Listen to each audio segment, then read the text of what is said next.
I was bleeding out in the back of an ambulance, begging the paramedics to call my parents. But as doctors rushed me into emergency surgery, every single call to my family went straight to voicemail. They abandoned me when my life was slipping away. But then a trauma nurse checked my deep medical files, froze in her tracks, and whispered something that changed my entire reality. She said I had another family, and they were already waiting in the lobby. My name is Chloe. I am 31 years old, and I work as a senior financial analyst in the suburbs of Chicago.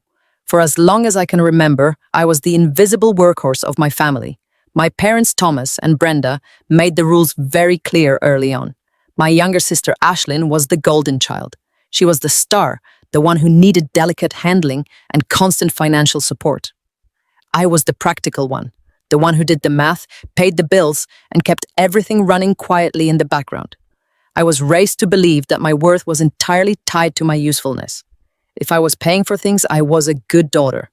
If I asked for anything in return, I was being selfish or demanding. By the time I hit 30, I was practically funding their entire lifestyle. I paid off the credit cards Brenda maxed out on designer clothing. I covered the property taxes for Thomas when his business ventures hit a rough patch. And Ashlyn was the ultimate drain. She was currently planning a $150,000 country club wedding, and the financial burden fell squarely on my shoulders. Thomas and Brenda insisted that family sacrifices for family. They told me that since I had a lucrative corporate job and no husband, it was my absolute duty to make sure Ashlyn had the wedding of her dreams. So I worked. I took on extra consulting projects. I skipped my own vacations.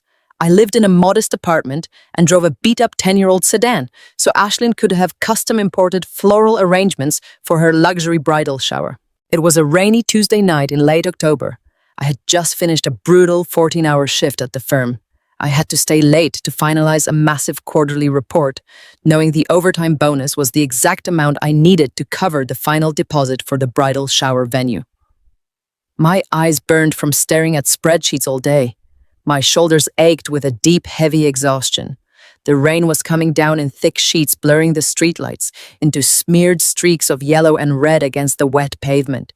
I gripped the steering wheel, just wanting to get home, crawl into bed, and maybe sleep for 4 hours before doing it all over again. I pulled up to a major intersection near my apartment. The light was green. I am absolutely certain the light was green. I drove forward, the wipers slapping rhythmically against the windshield. I never even saw the headlights coming from the left. A heavy delivery truck ran the red light going 50 miles per hour. The impact hit my driver's side door with the force of a bomb going off. The sound of crunching metal and shattering glass drowned out everything else in the world. My car was thrown violently across the intersection, spinning out of control until it slammed into a concrete light pole. Then there was only cold, heavy darkness. I woke up to the sharp taste of copper and the mechanical grinding of the jaws of life prying my car door open. I could not move my legs. A heavy, crushing pain radiated from my chest deep down into my abdomen. Rain poured in through the shattered windows, soaking my clothes, but I felt freezing cold from the inside out. Strong hands reached in, grabbing my shoulders, carefully pulling me onto a rigid backboard. The flashing red and blue lights of the ambulance blinded me as they loaded me into the back. Inside the ambulance, the noise was chaotic and terrifying. The paramedic hovering over me was shouting out my vitals to the driver in a tight, panicked voice. He yelled that my blood pressure was dropping rapidly and that I was bleeding internally. He shouted into his radio that they needed a full trauma team waiting at the bay. He looked down at me, shining a bright light into my eyes, telling me to stay awake. I tried to nod, but my neck was strapped into a rigid brace. Pure panic seized my chest. I was 31 years old, and I was terrified that I was going to die right there in the back of a moving van. My breathing came in shallow, ragged gasps. I looked up at the paramedic, my vision swimming. I choked out a plea, my voice barely a whisper over the wailing siren. I begged him to call my parents. I managed to recite my mother's phone number from memory. The paramedic wrote it down on his blue latex glove with a marker. I begged him to tell them I was hurt. I told him to tell my mother and father that I needed them. He nodded, promising me the emergency room nurses would start dialing the exact moment we arrived. The ambulance swerved sharply, leaning into a turn. Every single bump in the road sent waves of agonizing pain through my broken body. I focused all my remaining energy on staying conscious. The cold was spreading faster now. It started in my fingertips and crept up my arms, a terrifying numbness that told my analytical brain exactly what was happening. I was losing too much blood. I closed my eyes, clinging to the hope that Brenda and Thomas would rush through the hospital doors. I had spent my entire life taking care of them, making sure they never had to worry about a single bill or hardship. Surely in my darkest, most terrifying moment, they would drop everything to be by my side. I held on to that thought as the sirens blared louder and the darkness pulled me back under. The fluorescent lights of the trauma bay burned through my eyelids, casting a harsh white glare over the absolute chaos surrounding my gurney. Medical professionals swarmed me like a hive of frantic bees. Hands tore at my soaked clothes, scissors sliced through the fabric of my slacks. Someone shouted a string of medical jargon that sounded like a foreign language, but I caught the words massive internal hemorrhaging. The pain in my abdomen was no longer just an ache. It was a living, breathing monster, tearing me apart from the inside. Through the haze of agony and the deafening symphony of heart monitors screaming in protest, my eyes locked onto a young triage nurse standing near a wall phone. She had the receiver pressed hard against her ear, her brow furrowed in deep frustration. I knew exactly who she was trying to reach. The paramedic from the ambulance had passed along the emergency numbers I gave them. Thomas and Brenda, the people I called Mom and Dad. The nurse hung up and dialed again. Her lips moved, murmuring under her breath before she slammed the receiver back onto the cradle. She rushed over to my side, her face tight with a mix of pity and professional urgency. She leaned in close so I could hear her over the shouting doctors. She told me the calls were going straight to voicemail.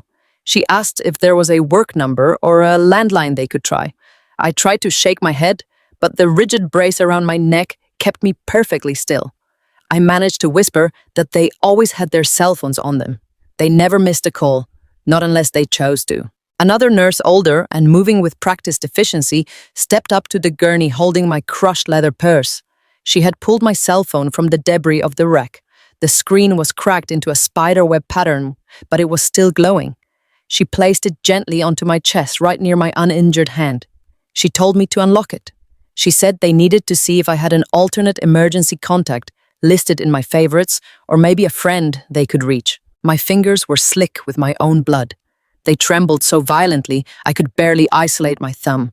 It took 3 agonizing attempts to press the right code into the shattered glass. The moment the screen unlocked, a notification popped up instantly.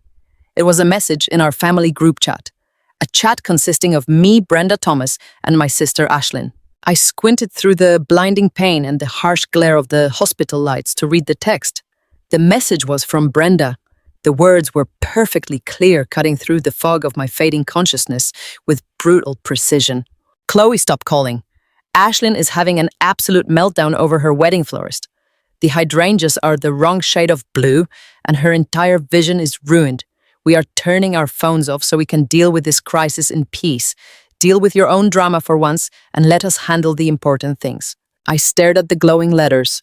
Deal with your own drama for once. I was lying on a steel table, my blood pressure plummeting, my organs failing, listening to strangers shout about preparing an operating theater for immediate surgical intervention. And the people who raised me, the people I had spent my entire adult life funding and protecting, had turned off their phones because of hydrangeas. They had completely abandoned me when my life was slipping away, all for a floral arrangement.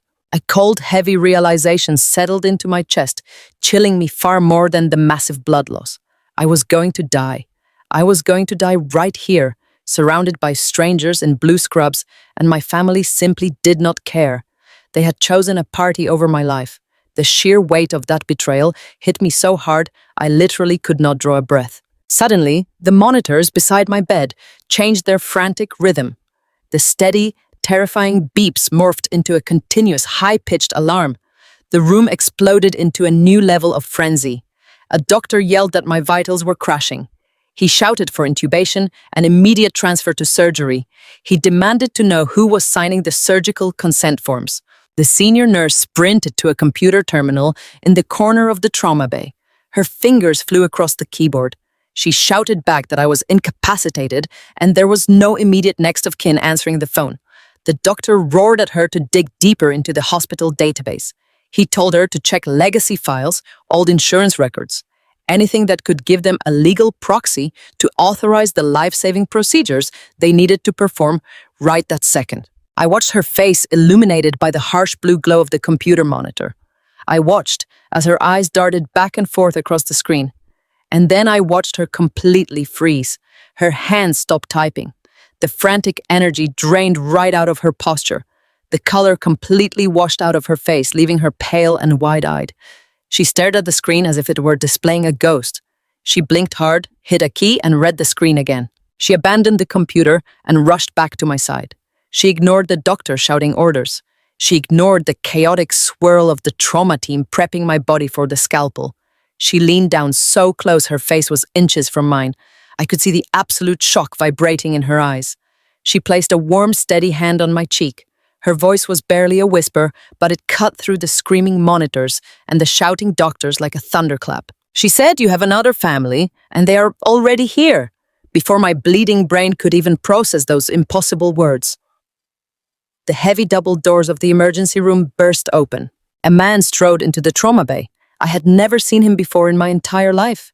He was older, perhaps in his late 70s, but he moved with the absolute undeniable authority of someone who commanded every room he ever walked into. He wore a perfectly tailored dark suit that looked entirely out of place in the sterile, bloody chaos of a hospital. But it was not just him. He was flanked by 3 other men in equally sharp suits carrying thick leather briefcases and looking around with sharp, calculating eyes. Lawyers. The doctors froze. The nurses stepped back. The sheer presence of this imposing stranger brought the frantic emergency room to a sudden, stunned halt. The man did not look at the medical staff. He did not look at the blaring monitors. He walked straight toward my gurney, his eyes locked onto mine. They were a deep, piercing blue, filled with a mixture of raw terror and absolute fierce protection. It was a look I had never once received from Thomas or Brenda. He reached the side of my bed and took my bloody, trembling hand in his. His grip was incredibly strong. A doctor stepped forward demanding to know who he was and why he was interfering in a critical trauma code. One of the men in suits smoothly stepped between the doctor and the older man, opening a briefcase and producing a stack of heavy, official-looking documents. I tried to speak. I tried to ask who this man was, but my lungs refused to work. The anesthesiologist positioned a clear plastic mask over my nose and mouth. A sweet chemical gas flooded my senses. The edges of the room began to blur into a dark, heavy gray. The screaming monitors faded into a dull, rhythmic thrum. The very last thing I saw before the anesthesia dragged me down into the absolute dark was the strange man holding my hand, gripping it like he would never let it go. The transition from absolute darkness to waking consciousness was not sudden. It was a slow, agonizing climb through layers of thick, heavy fog. The first thing I noticed was the smell. It was not the sharp chemical sting of the emergency room. It was the faint, soothing scent of lavender and pristine starched linen. The relentless beeping of the trauma bay had been replaced by a soft, rhythmic hum. I forced my eyelids open. Soft morning sunlight poured through massive floor-to-ceiling windows, illuminating a room that looked more like a penthouse suite at the Ritz than a hospital ward. Rich mahogany paneling lined the walls. A plush velvet sofa sat perfectly arranged near a private ensuite bathroom. Outside the heavy glass door, I caught a glimpse of a man in a dark suit, standing with his hands clasped behind his back. A private security guard. Panic flared in my chest. I tried to push myself up, but a sharp, blinding pain radiating from my ribs forced me back into the mattress. My body felt heavy, anchored down by bandages and casts. I snapped my head to the left, then to the right, searching for any sign of familiarity. I fully expected to see Thomas pacing the floor, cursing about missing a day of work. I expected to see Brenda sitting in a cheap plastic chair, loudly complaining to a nurse about the quality of the cafeteria coffee. I expected them to demand to know how much all this was going to cost them. But the room was completely empty of the people I called my family. No Thomas, no Brenda, no Ashlyn. Instead, sitting perfectly still in a high-backed leather chair in the corner of the suite was the man from the emergency room. The stranger who had held my hand right before the anesthesia took me under. In the clear light of morning, he looked even more imposing than I remembered. He was in his late 70s with striking silver hair and sharp aristocratic features. He wore a meticulously tailored charcoal suit that radiated quiet, unshakable wealth. He rested his hands on the silver handle of a polished walking cane. His deep, piercing blue eyes were locked onto my face. Seeing me stir, he stood up. He moved with a slow, deliberate grace, projecting absolute authority. He walked to the edge of my bed and looked down at me with an expression that completely disarmed my panic. It was a look of profound, overwhelming relief. "You have been asleep for 3 very long days, Chloe," he said. His voice was rich and gravelly, possessing a steady calm that commanded the room. "You are safe. You are in the private recovery wing at Chicago Presbyterian. The surgical teams repaired the internal hemorrhaging and set your fractures. You are going to make a full recovery." My throat felt like dry, cracked earth. I swallowed hard, forcing my vocal cords to work. "Where are my parents?" I rasped. "Why are they not here? Who are you?" The warmth in his blue eyes vanished instantly, replaced by a cold, hardened steel. It was not directed at me. It was a fierce, ancient anger directed at the very mention of the people I had just asked for. He pulled a chair close to the side of my bed and sat down, leaning forward so he was directly at eye level. "Chloe, I need you to listen to me very carefully," he said, his tone entirely shifting from a comforting stranger to a man preparing to deliver a devastating blow. "The people you call your parents are not who you think they are. They never were." My heart monitor spiked a rapid, erratic warning sound, echoing through the quiet suite. I tried to shake my head, but the cervical collar kept me rigid. I told him he was making a mistake. I told him he had the wrong room, the wrong patient. He reached out and gently placed his large, warm hand over my bandaged fingers. "My name is Harrison Sterling," he said softly. "I am your biological grandfather." The air rushed out of my lungs. The pristine luxury hospital room seemed to tilt violently. I stared at him, searching his face for any sign of a cruel joke or a delusion, but there was only absolute unyielding truth. "Your biological father was my only son, David." He continued, his voice thick with an old heavy grief. "Your biological mother was a wonderful woman named Sarah. Sarah was Thomas's younger sister." My mind violently rejected the words, even as they hung in the quiet air. "Aunt and uncle. Thomas and Brenda were my aunt and uncle. When you were barely 14 months old, your parents were driving home from a holiday dinner," Harrison explained. "They were caught in a massive multi-car pileup on Interstate 90 during a freak blizzard. Neither of them survived. You were in the backseat, perfectly secured in your car seat. You were the only miracle of that entire horrific night." A single tear slipped down my cheek, soaking into the sterile white pillowcase. 31 years of my life, 31 years of memories began to fracture and warp under the crushing weight of this revelation. I was stationed overseas. At the time, Harrison said, his grip on my hand tightening. I was a senior intelligence attaché for the Defense Department, navigating a highly volatile assignment in Eastern Europe. By the time the military notified me, by the time I could secure emergency transport back to American soil, the funeral was already over, and Thomas had already moved against me. Harrison stood up, pacing a few steps toward the window before turning back to face me. The anger radiating from his tailored frame was palpable. Thomas hired the most aggressive local attorneys he could find on credit. He petitioned for emergency guardianship in a closed family court proceeding. He painted me as an absent military man living in active war zones, entirely unfit to raise a toddler. Thomas and Brenda stood in front of a judge and swore that keeping you with your mother's blood brother in a quiet suburban home was the only stable option for your survival. They legally locked me out of your life before I even stepped off the plane. Every word he spoke acted as a brutal key unlocking doors in my mind I had never dared to open. The discrepancies suddenly made terrifying sick sense. The distinct lack of baby photos of my mother being pregnant with me. The way they always looked at me with cold calculation instead of warmth. The constant, relentless demands for money. The way they treated me, not as a daughter to be cherished, but as a massive suffocating debt I was obligated to work off for the rest of my life. I was not the invisible, disappointing daughter. I was the stolen child. Why I whispered the word tasting like ash in my dry mouth. Why would they fight so hard to take me if they never even wanted me? Harrison walked back to my bedside. He reached inside his tailored suit jacket and pulled out a thick sealed manila folder, tossing it onto the hospital tray table, bridging my lap. "Because, my dear Chloe," he said, his voice dropping to a dangerous razor-sharp whisper, "they did not want a daughter. They wanted an ATM. and taking custody of you was the only legal way they could get their hands on the maintenance trust I built to secure your entire future. The heavy leather-bound folder landed on my hospital tray table with a dull thud. Harrison did not offer soft apologies or comforting platitudes. He simply opened the thick cover and let the stark, undeniable documents speak for themselves. The very first page was a certified bank statement from a private wealth management firm I did not recognize. At the top of the crisp white paper printed in bold black ink was the title of the account, the Chloe Sterling Maintenance and Education Trust. I stared at the paper as my eyes dragged across the staggering numbers printed in the balance column. It was not a modest savings account. It was a massive multi-million-dollar trust fund. Harrison watched my face carefully as my exhausted brain struggled to process the zeros.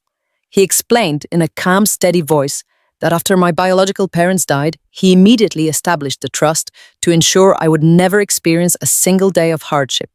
The stipulations he put in place were incredibly strict.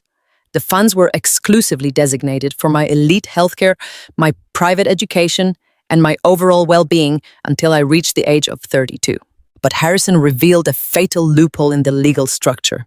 As my court-appointed legal guardians, Thomas and Brenda were granted administrative access to a monthly maintenance stipend. It was a massive allowance, explicitly intended to cover the costs of raising me in a safe and comfortable environment. My hands shook violently as I turned the next page. I was looking at 2 decades worth of detailed financial records. Every single month for 18 years, Thomas had systematically drained the absolute maximum allowable stipend from my trust. They did not just use my money to raise me, they used it to build their entire counterfeit life from the ground up. The sprawling suburban house they always claimed Thomas bought with his hard-earned sweat was financed entirely by my dead parents. The luxury cars sitting in their driveway were leased using my trust distributions. Ashlyn's expensive private tutoring, her designer clothes, her extravagant Sweet 16 party. Everything was paid for by the very inheritance I did not even know I possessed. A sickening wave of nausea washed over me, completely unrelated to my surgical wounds.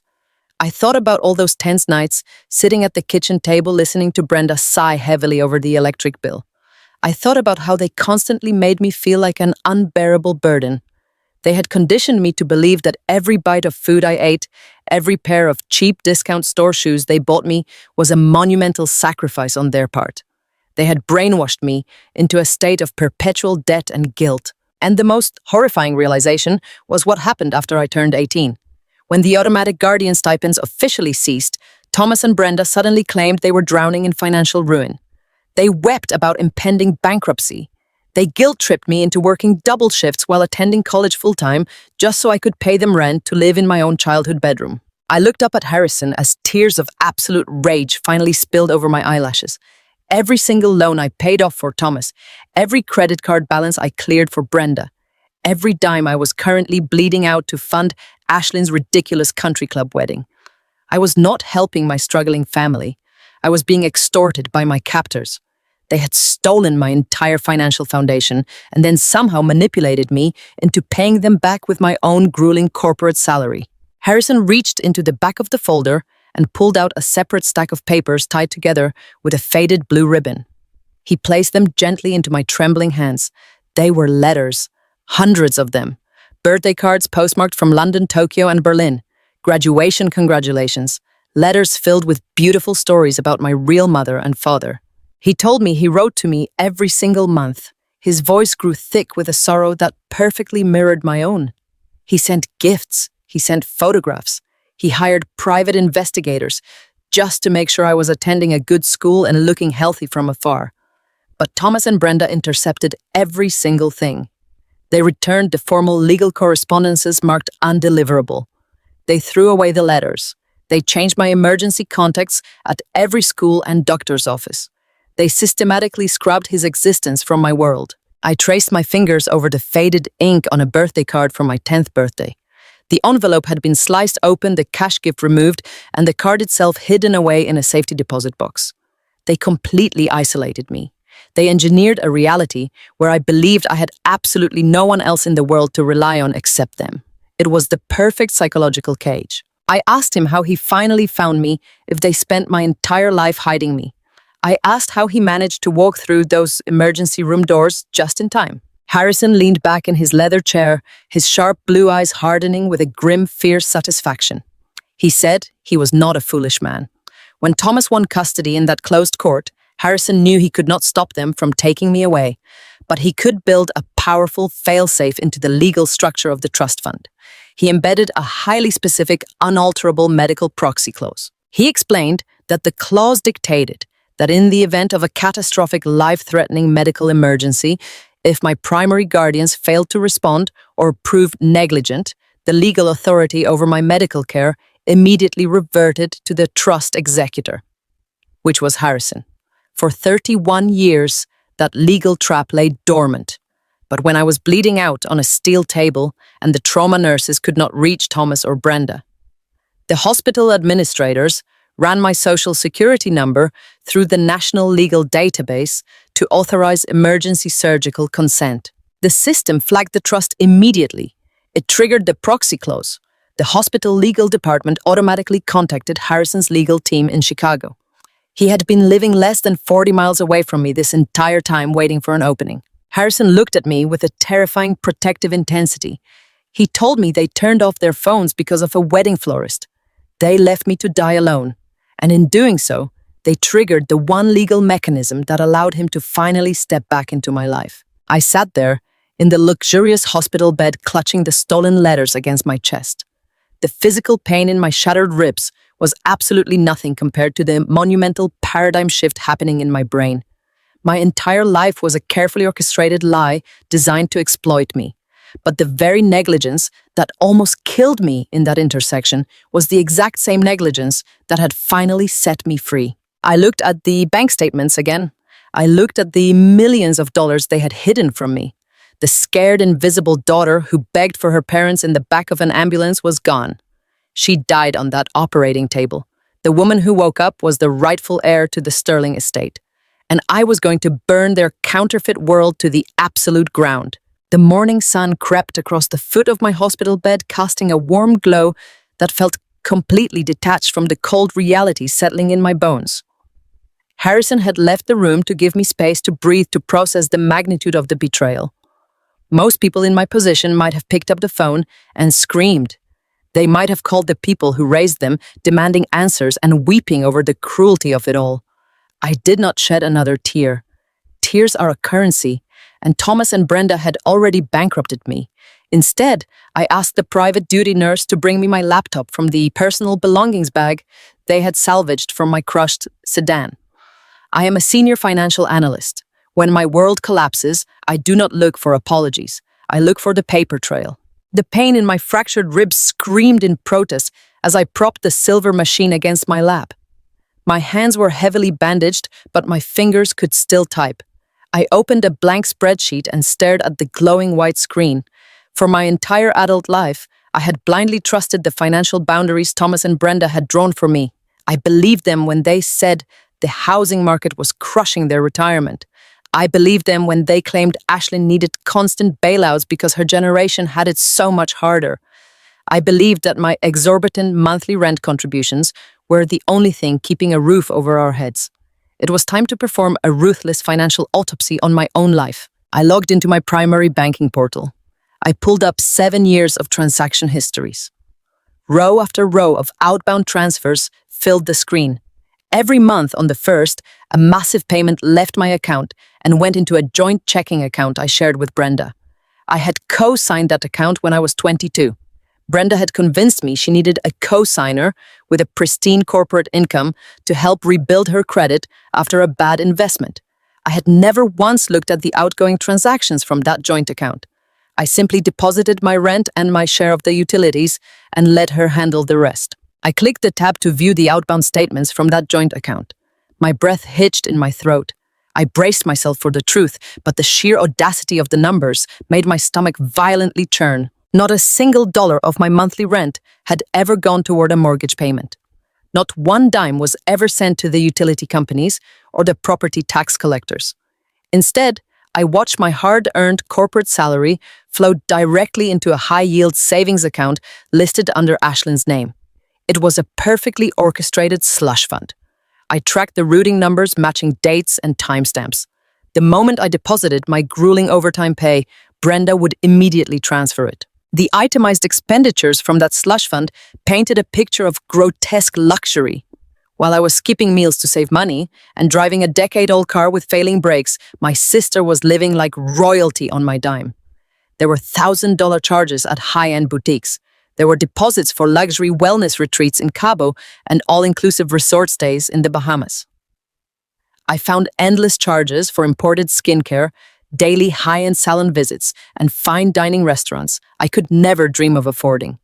Every single time Ashlyn posted a glamorous photo on social media bragging about her blessed life, I had been the one footing the bill. My chest tightened as I scrolled further down into the most recent months. The spending had accelerated dramatically. The charges were no longer just for clothes and vacations. They were massive vendor deposits. $5,000 for a custom bridal gown, $10,000 for an elite wedding planner, $12,000 for imported floral arrangements, the hydrangeas, the exact same hydrangeas Brenda had chosen over my life while I was bleeding out in the wreckage of my car. I pulled up the billing ledger for the prestigious Oakmont Country Club. Ashlyn was planning a wedding that would cost upwards of $150,000. Thomas and Brenda had bragged to our entire extended family that they were paying for the spectacular event in cash. They paraded around their social circle, accepting praise for their incredible generosity and financial success. The reality was sickening.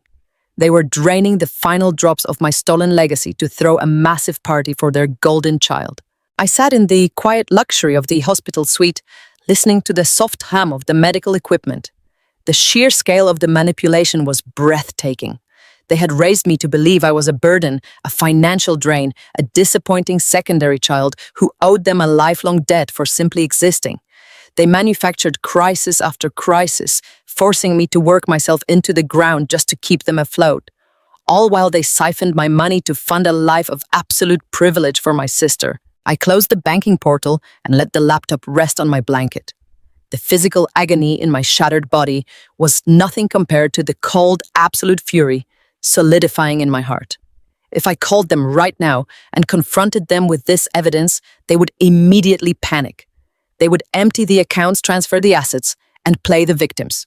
They would spin a web of lies to their friends and family, claiming I was a crazy, ungrateful child trying to ruin my sister's beautiful wedding. I was not going to give them that chance. I was not going to scream or cry or beg for an explanation. I was going to pack up my broken body smile through the pain and walk right back into their house.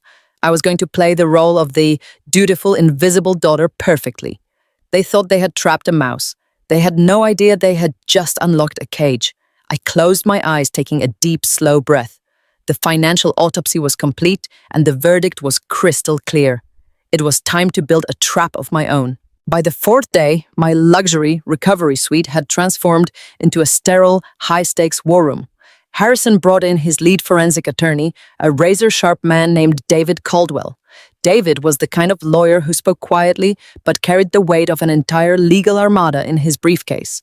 He had spent the last 48 hours tearing through the financial wreckage of my life, tracing every stolen dollar Thomas and Brenda had siphoned from my trust. But what David uncovered that morning went far beyond simple embezzlement. It was a calculated, multi-layered betrayal that made my fractured ribs ache with a fresh, blinding intensity. 2 years ago, I had purchased a modest 2-bedroom condo in the suburbs.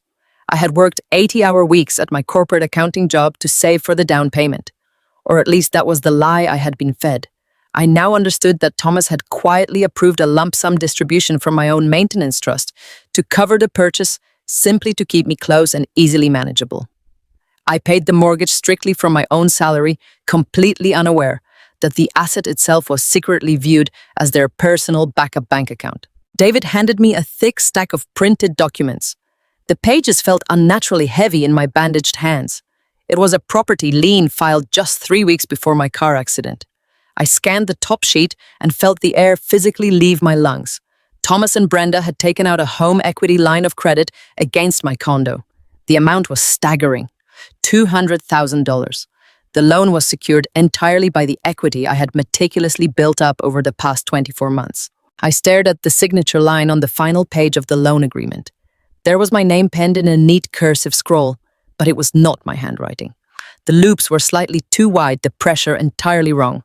My mother had forged my signature.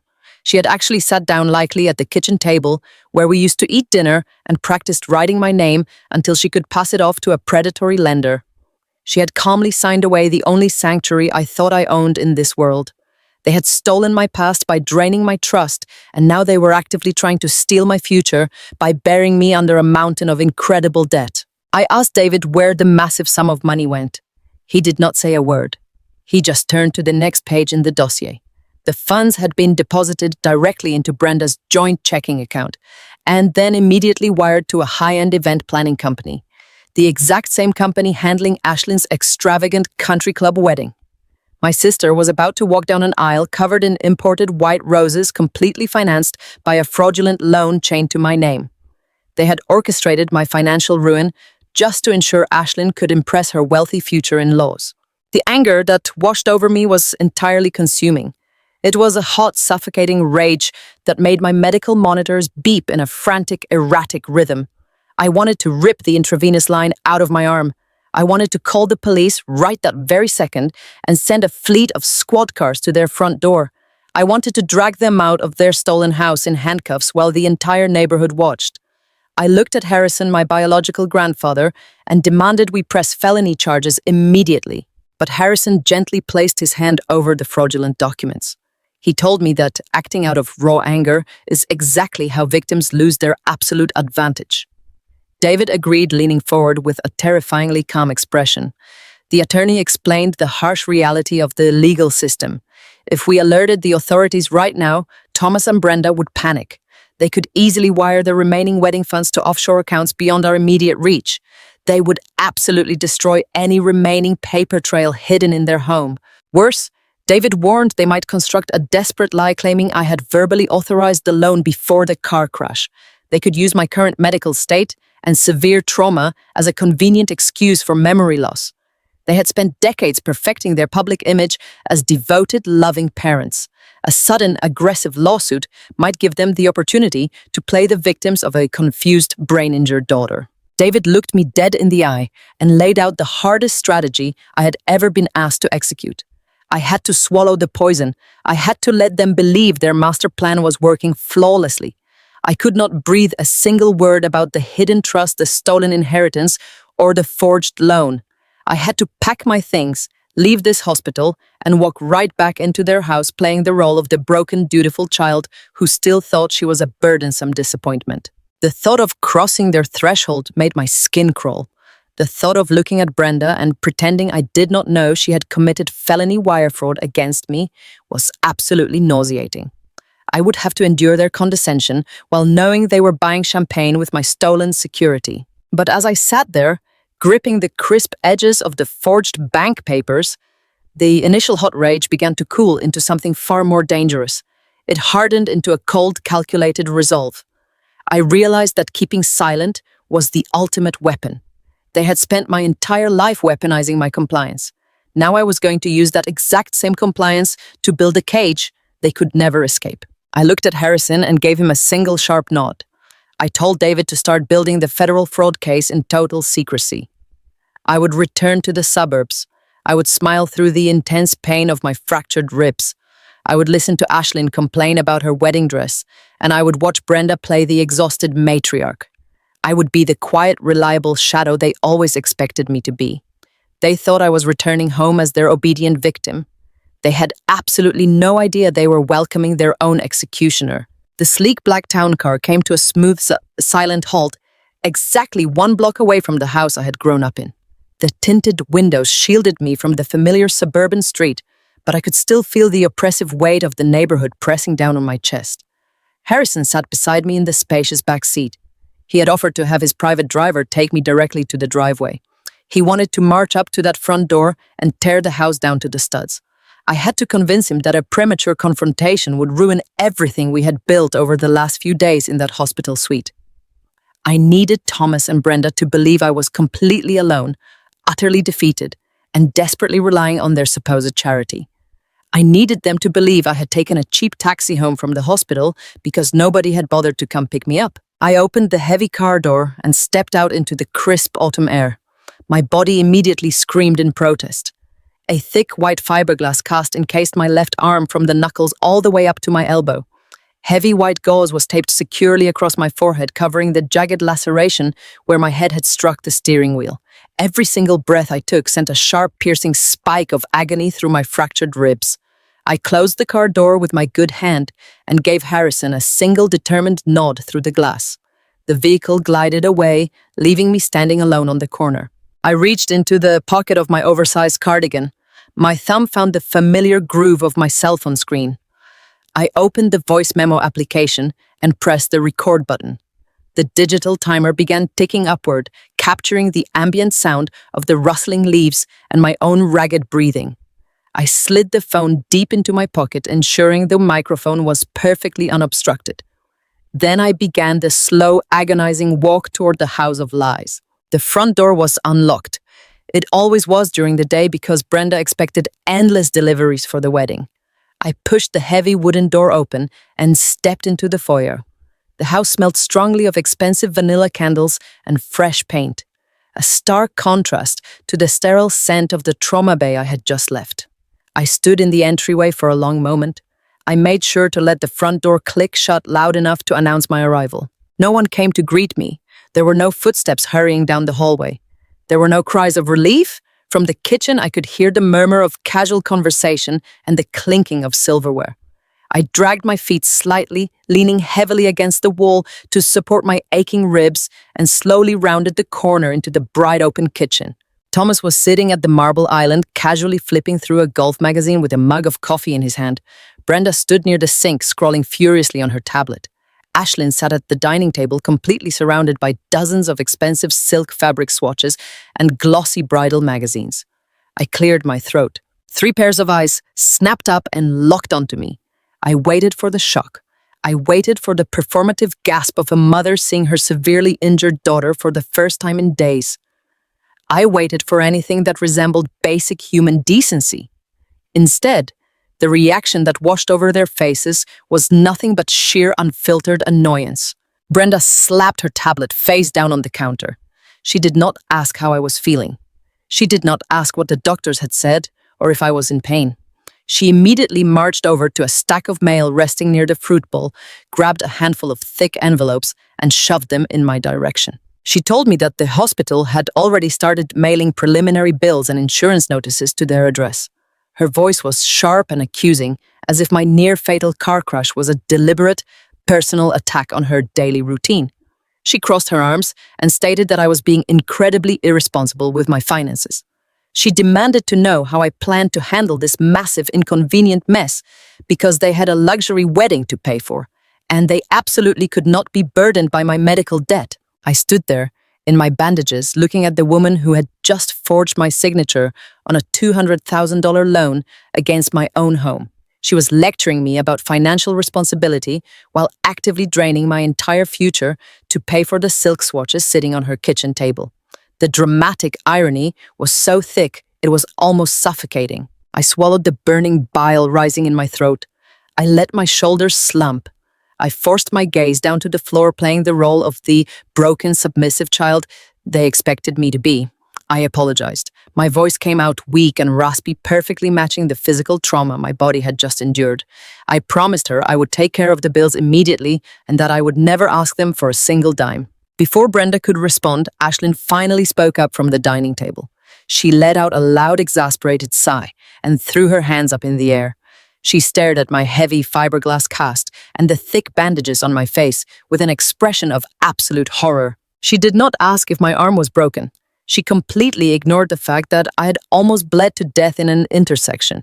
Instead, she whined that my injuries were going to completely ruin the aesthetic of her bridesmaid photos.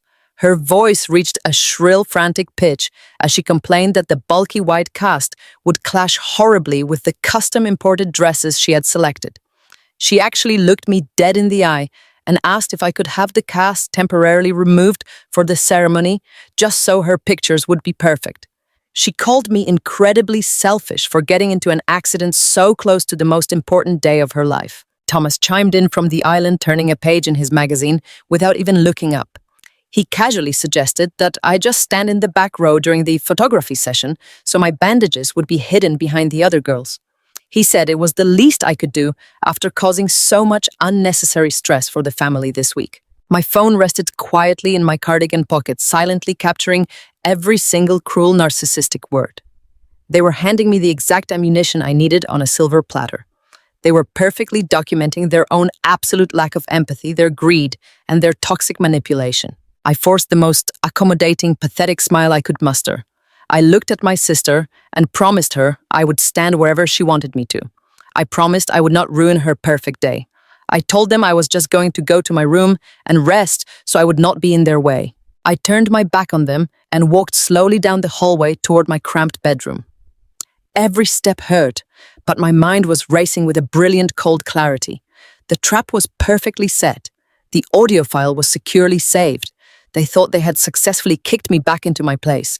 They had absolutely no idea the ground beneath their feet was already rigged to explode. The house felt less like a residential home and more like a chaotic staging ground for a theatrical production.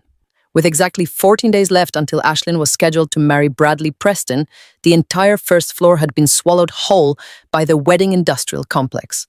Bradley came from old money. His family was the kind of wealthy that practically demanded silent submission from anyone they deemed beneath their tax bracket. They were obsessed with their public image, their legacy, and the strict maintenance of their elite social standing. Brenda was absolutely determined to match their impossible standards, no matter whose future she had to burn to the ground to achieve it. I navigated the hallway with slow, careful steps. The heavy fiberglass cast on my arm threw off my balance, and my fractured ribs punished me with a sharp stabbing pain every time I inhaled too deeply. I walked into the kitchen, searching for a simple glass of ice water. The massive marble island was completely buried under towering stacks of RSVP cards, glossy catering brochures, and imported silk fabric samples. Brenda was standing by the expensive espresso machine. The moment she heard my footsteps, her entire posture shifted. I recognized the subtle change immediately. It was the exact physical stance she always adopted right before she asked me to empty my wallet. She plastered a tight artificial smile across her face and picked up a dense manila folder from the counter. She did not ask about my pain levels. She did not ask how my first night sleeping with broken ribs had gone. She simply walked over and slid a thick packet of financial documents across the polished marble. She kept her voice light and breezy, masking the venom underneath. She told me they had run into a tiny, unexpected cash flow issue. Bradley's mother had apparently added 40 extra guests to the reception list at the absolute last minute. They needed to drastically upgrade the catering package to include a raw seafood bar and premium imported champagne. Brenda claimed the vendors were demanding immediate payment, and her own liquid assets were temporarily tied up in long-term investments. I looked down at the paper. It was a formal application for a high-interest $40,000 personal loan. She wanted me to sign as the primary guarantor. The sheer blinding audacity of the request actually made my breath hitch. I stood there staring at the signature line.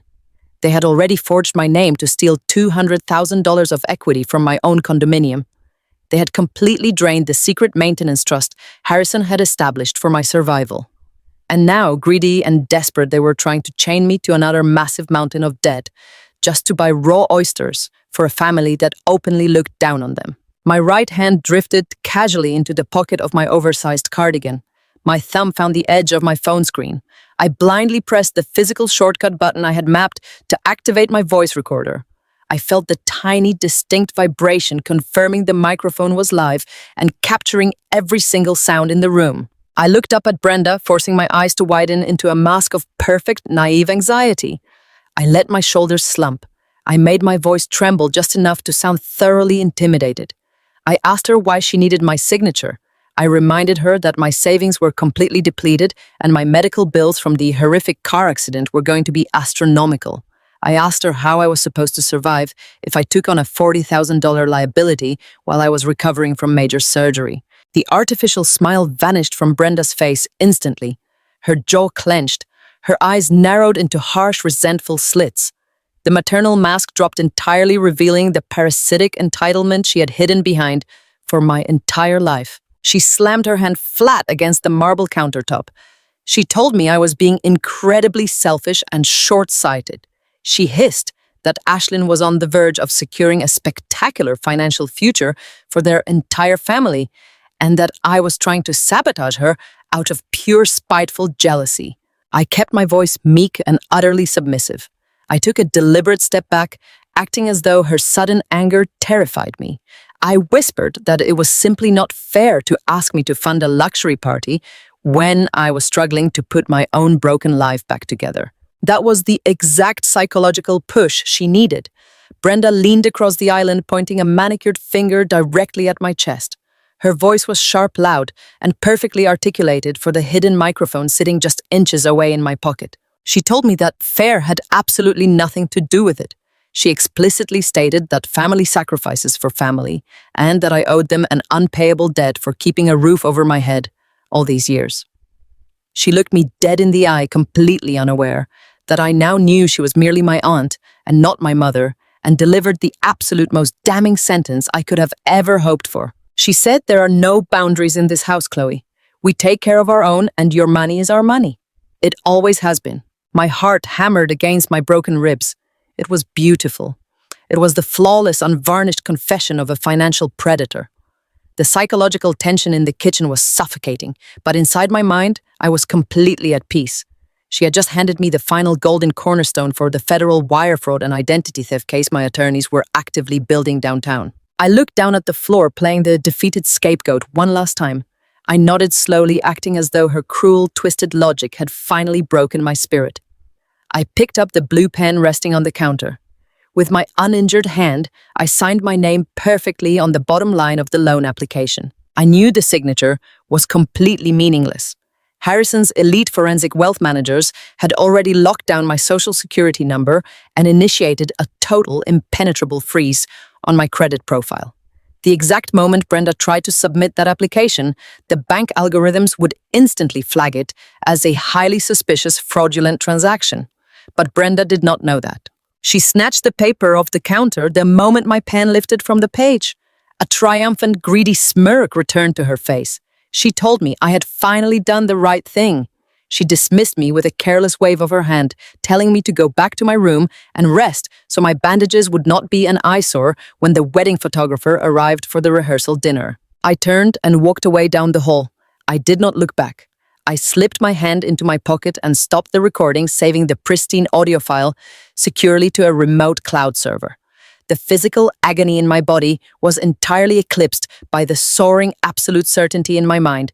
Let them buy their premium champagne. Let them order their imported flowers. They were celebrating a victory that did not exist while I was quietly cementing the iron bars of their federal prison cell. The heavy steel door of the First National Bank vault swung open with a dull mechanical groan. The air inside the subterranean room was incredibly dry and smelled of polished metal and old paper. I stood in the center of the vault, listening to the sharp click of my low heels against the spotless tile floor. My left arm was still securely bound in its white fiberglass cast, throbbing with a dull ache, but my mind had never been sharper. Just minutes earlier, the branch manager had tried to deny me access. He was a balding man who recognized me only as Thomas Meyer's quiet, mousy daughter. He had offered a patronizing smile and told me that safety deposit boxes required the primary account holder to be present. I did not argue or raise my voice. I simply placed a crisp, heavily embossed legal document onto his mahogany desk. It was a comprehensive, durable power of attorney, backed by a federal court order, completely overriding Thomas's sole authority. Harrison's elite legal team had executed the paperwork with surgical precision. The manager's condescending smile vanished the moment he verified the gold seal. He swallowed hard, grabbed his master key, and personally escorted me down into the basement. Now I was completely alone in a private viewing booth with a long rectangular metal box resting on the table in front of me. My uninjured hand hovered over the latch. For a brief, fleeting second, the scared little girl inside me hesitated. I was about to cross a boundary that could never be uncrossed. But then I remembered the text message Brenda had sent while I was bleeding in the back of an ambulance. I remembered the cold, artificial smile on my uncle's face when he told me I was going to ruin the aesthetic of a wedding photo. I popped the latch and lifted the heavy metal lid. The sheer volume of what they had hidden from me was staggering. Lining the left side of the container were thick, tightly bound stacks of $100 bills. The cash was neatly organized with rubber bands fresh from the mint. It was a massive, untraceable emergency fund built entirely from the monthly maintenance stipends they had siphoned out of my stolen trust. They were stockpiling liquid assets while constantly complaining to me about how expensive the water bill was, forcing me to pick up extra overtime shifts just to keep the lights on. But the money was not the most devastating discovery. Tucked beneath the cash was a thick bundle of envelopes secured with a frayed piece of twine. The paper was yellowing at the edges. I pulled the bundle out and laid it on the table. My breath caught in my throat. The postage stamps were from all over the world. Germany, Japan, the United Kingdom. Every single envelope was addressed to me in a strong, elegant handwriting. They were the letters from Harrison. The letters my biological grandfather had faithfully sent year after year, begging for a connection with the only piece of his son he had left. I opened the top envelope. The letter inside was dated on my 16th birthday. Harrison had written about how proud he was of my science fair award, an achievement I thought nobody had noticed. He promised that he was setting aside funds for me to attend any college I desired. Across the front of the pristine white envelope, Thomas had scrawled the words, "Return to sender," in thick black marker. But he had never actually returned them. He had kept them locked in the dark, hoarding the evidence of my grandfather's love like a morbid trophy. They intentionally starved me of affection, so I would remain desperately dependent on their sparse crumbs of approval. I set the letters aside, forcing my racing heart to slow down. I needed to remain completely objective. I reached deeper into the box and pulled out a heavy manila folder marked with a faded red tab. Inside were the original custody and guardianship decrees from the closed court proceedings. The legal language was cold and clinical, stripping away my identity as a grieving child and reducing me to a heavily managed financial asset. But stapled to the back of the official decree was something far more sinister. It was a standard yellow legal pad completely filled with Thomas's messy, hurried handwriting. I picked up the pad and began to read. The page was a detailed chronological roadmap of my life, but it was written like a corporate business projection. Thomas had listed my current age, my projected graduation dates, and my expected earning potential. He had calculated the exact monthly yield of the maintenance trust and factored in the rate of inflation. Then I saw the final column. It was circled multiple times in red ink. The trust Harrison established was ironclad, but Thomas had found a catastrophic termination clause hidden deep in the fine print. The document stated that the trust would fully vest and transfer into my direct control when I reached the age of 32. However, there was a bizarre, archaic stipulation. If I was still living as an unmarried dependent under the direct care of my legal guardians at the age of 32, the trust administrators could petition to dissolve the fund and release the principal assets directly to the caretakers to ensure my ongoing lifetime support. The words on the yellow legal pad blurred as a horrifying wave of realization crashed over me. Thomas and Brenda were not just stealing my monthly stipends. They were playing a massive long game for the entire principal balance. This explained absolutely everything. It explained why they constantly sabotaged my confidence. It explained why they demanded I live at home after college under the guise of saving money. It explained why Brenda actively criticized every man I ever brought home, destroying my relationships before they could even begin. They were systematically isolating me, stunting my personal growth, and keeping me chained to my childhood bedroom. They needed me to remain a single financially entangled dependent until my 32nd birthday. They were deliberately ruining my chances at a normal, independent life so they could legally claim millions of dollars. They were literally planning to cash me in like a matured savings bond. I sat perfectly still in the quiet bank vault holding the yellow paper. The sheer sociopathic nature of the plot was breathtaking. They had monetized my entire existence. Every insult, every forced overtime shift, every tear I shed over feeling unlovable was just part of their calculated business strategy. I pulled my cell phone from my pocket and carefully photographed every single page of the legal pad. I photographed the stacks of cash, the intercepted letters, and the custody decrees. Every shutter click was another nail in their coffin. The anger that had been simmering in my chest since the car accident evaporated, entirely replaced by a terrifying absolute calm. I was not just going to stop them from paying for a country club wedding. I was going to dismantle their entire fraudulent reality piece by piece until they had absolutely nothing left. I sat perfectly still in the sterile quiet of the bank viewing room. The yellow legal pad rested on the polished metal table in front of me like a ticking bomb. Thomas had laid out his entire strategy to keep me single and dependent until I turned 32, so he could legally drain the principal of my trust fund. It was a masterpiece of psychological and financial abuse, but my mind, trained by years of rigorous corporate accounting, could not stop turning.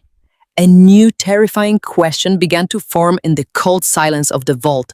If Thomas had been siphoning hundreds of thousands of dollars in maintenance stipends from a hidden trust fund for nearly 2 decades, how exactly had he hidden that massive influx of cash from the federal government? You cannot simply absorb that level of undocumented wealth without triggering massive red flags. I reached into my canvas tote bag with my uninjured hand and pulled out my secure work tablet. The pain in my fractured ribs was a dull, persistent ache, but the pure adrenaline flooding my system completely numbed it. I connected to the secure cellular hotspot I always carried for emergencies. I logged directly into my encrypted professional tax portal. As a senior financial analyst, I had access to public business registries and corporate filing databases that the average citizen never sees. I pulled up my own personal tax returns from the past 7 years. I stared at my modest declared income, the grueling overtime, paid the massive rent payments I made to my parents. Then I logged into the state business registry and pulled the public records for Thomas's company. He owned a mid-sized consulting firm. It was the exact business he constantly complained was barely surviving the tough economic climate. It was the excuse he used every time he demanded I empty my savings to help cover the household bills. I set the tablet right next to the yellow legal pad. I cross-referenced the dates and the exact dollar amounts from the trust distributions listed in his messy handwriting with his declared corporate revenue. The numbers lined up with terrifying, flawless precision. Thomas was not just a greedy uncle stealing a survival fund from his orphaned niece. He was actively committing massive federal tax fraud. He had been systematically laundering the stolen trust stipends directly through his supposedly failing consulting firm. Every time the trust released a living stipend meant for my care, Thomas deposited it into his corporate accounts and falsely claimed it as legitimate business revenue. The scope of the crime was absolutely breathtaking. By claiming my inheritance as his own corporate income, he artificially inflated his company profits. He used those fake profits to secure massive business loans. He used those fraudulent loans to buy his luxury cars and fund his extravagant lifestyle, all while writing off his personal vacations as corporate expenses. He had completely defrauded the Internal Revenue Service for almost 20 years. He had taken a terrible family betrayal and elevated it into a severe federal crime. The stakes had just escalated from a domestic dispute over a stolen inheritance into a multi-million-dollar money laundering operation.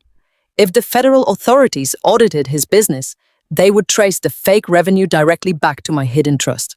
He would face decades in a federal penitentiary. Brenda would go down with him as a knowing accomplice. A cold shiver of absolute satisfaction rolled down my spine. The undeniable proof of their destruction was sitting right in front of me. But I knew I could not simply leave the original evidence sitting in his safety deposit box. With Ashlyn's extravagant $150,000 wedding only 2 weeks away, Thomas was absolutely guaranteed to visit this bank. He would need to access his hidden cash reserves to pay the caterers and the florists. If he opened this metal box and noticed the custody decrees, the intercepted letters, or his handwritten notes were missing, he would immediately panic. He would shred his hard drives, empty his offshore accounts, and flee the state before my attorneys could file a single motion. I needed to blindside him entirely. I had come prepared for a physical extraction. Before Harrison's driver dropped me off at the bank, I had packed a thick stack of heavy blank ledger paper inside my tote bag.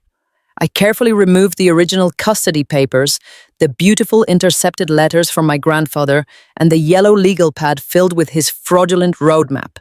I placed them securely into the waterproof lining of my bag, pressing them flat against my laptop. Then I took the blank ledger paper and folded it precisely to match the bulk and dimensions of the stolen documents. I weighed the dummy stack in my palm, ensuring it felt completely authentic to the touch. I slipped the decoy bundle back into the faded manila folder and placed it exactly where I had found the originals, right beneath the banded stacks of $100 bills. I closed the heavy metal lid of the long rectangular box and secured the latch. The loud, sharp click echoed off the walls of the small viewing room. It sounded exactly like a prison cell door locking shut. I packed my tablet away, adjusted my oversized cardigan over my bulky fiberglass cast, and took one last meticulous look around the spotless room. I ensured I had left absolutely no trace of my presence. I pressed the call button on the wall. Within moments, the same condescending branch manager unlocked the viewing room door. He offered me another patronizing smile, completely unaware of what had just transpired. He did not look at me directly, simply guiding the metal box back into its designated slot in the vault. He turned the key and sealed it away. He had absolutely no idea he was securing a box full of worthless blank paper. I walked out of the bank and stepped into the bright afternoon sunlight. The air smelled crisp and clean. The heavy, oppressive weight that had crushed my chest for my entire adult life was completely gone. My fractured ribs still throbbed with every single breath, but I walked down the sidewalk with my head held incredibly high. I was carrying the absolute destruction of Thomas and Brenda in my canvas tote bag. They truly believed I was a broken, invisible burden who would silently fund their luxurious facade forever. They thought they were untouchable. They had absolutely no idea they had just handed a seasoned financial expert the exact federal evidence needed to dismantle their entire world. The air inside the country club private dining room was thick with the suffocating scent of expensive perfume and imported lilies. It was a Tuesday afternoon, and Brenda had rented out the entire terrace suite for Ashlyn's bridal shower. I stood in the corner wearing a simple beige dress that I had bought off a clearance rack 5 years ago.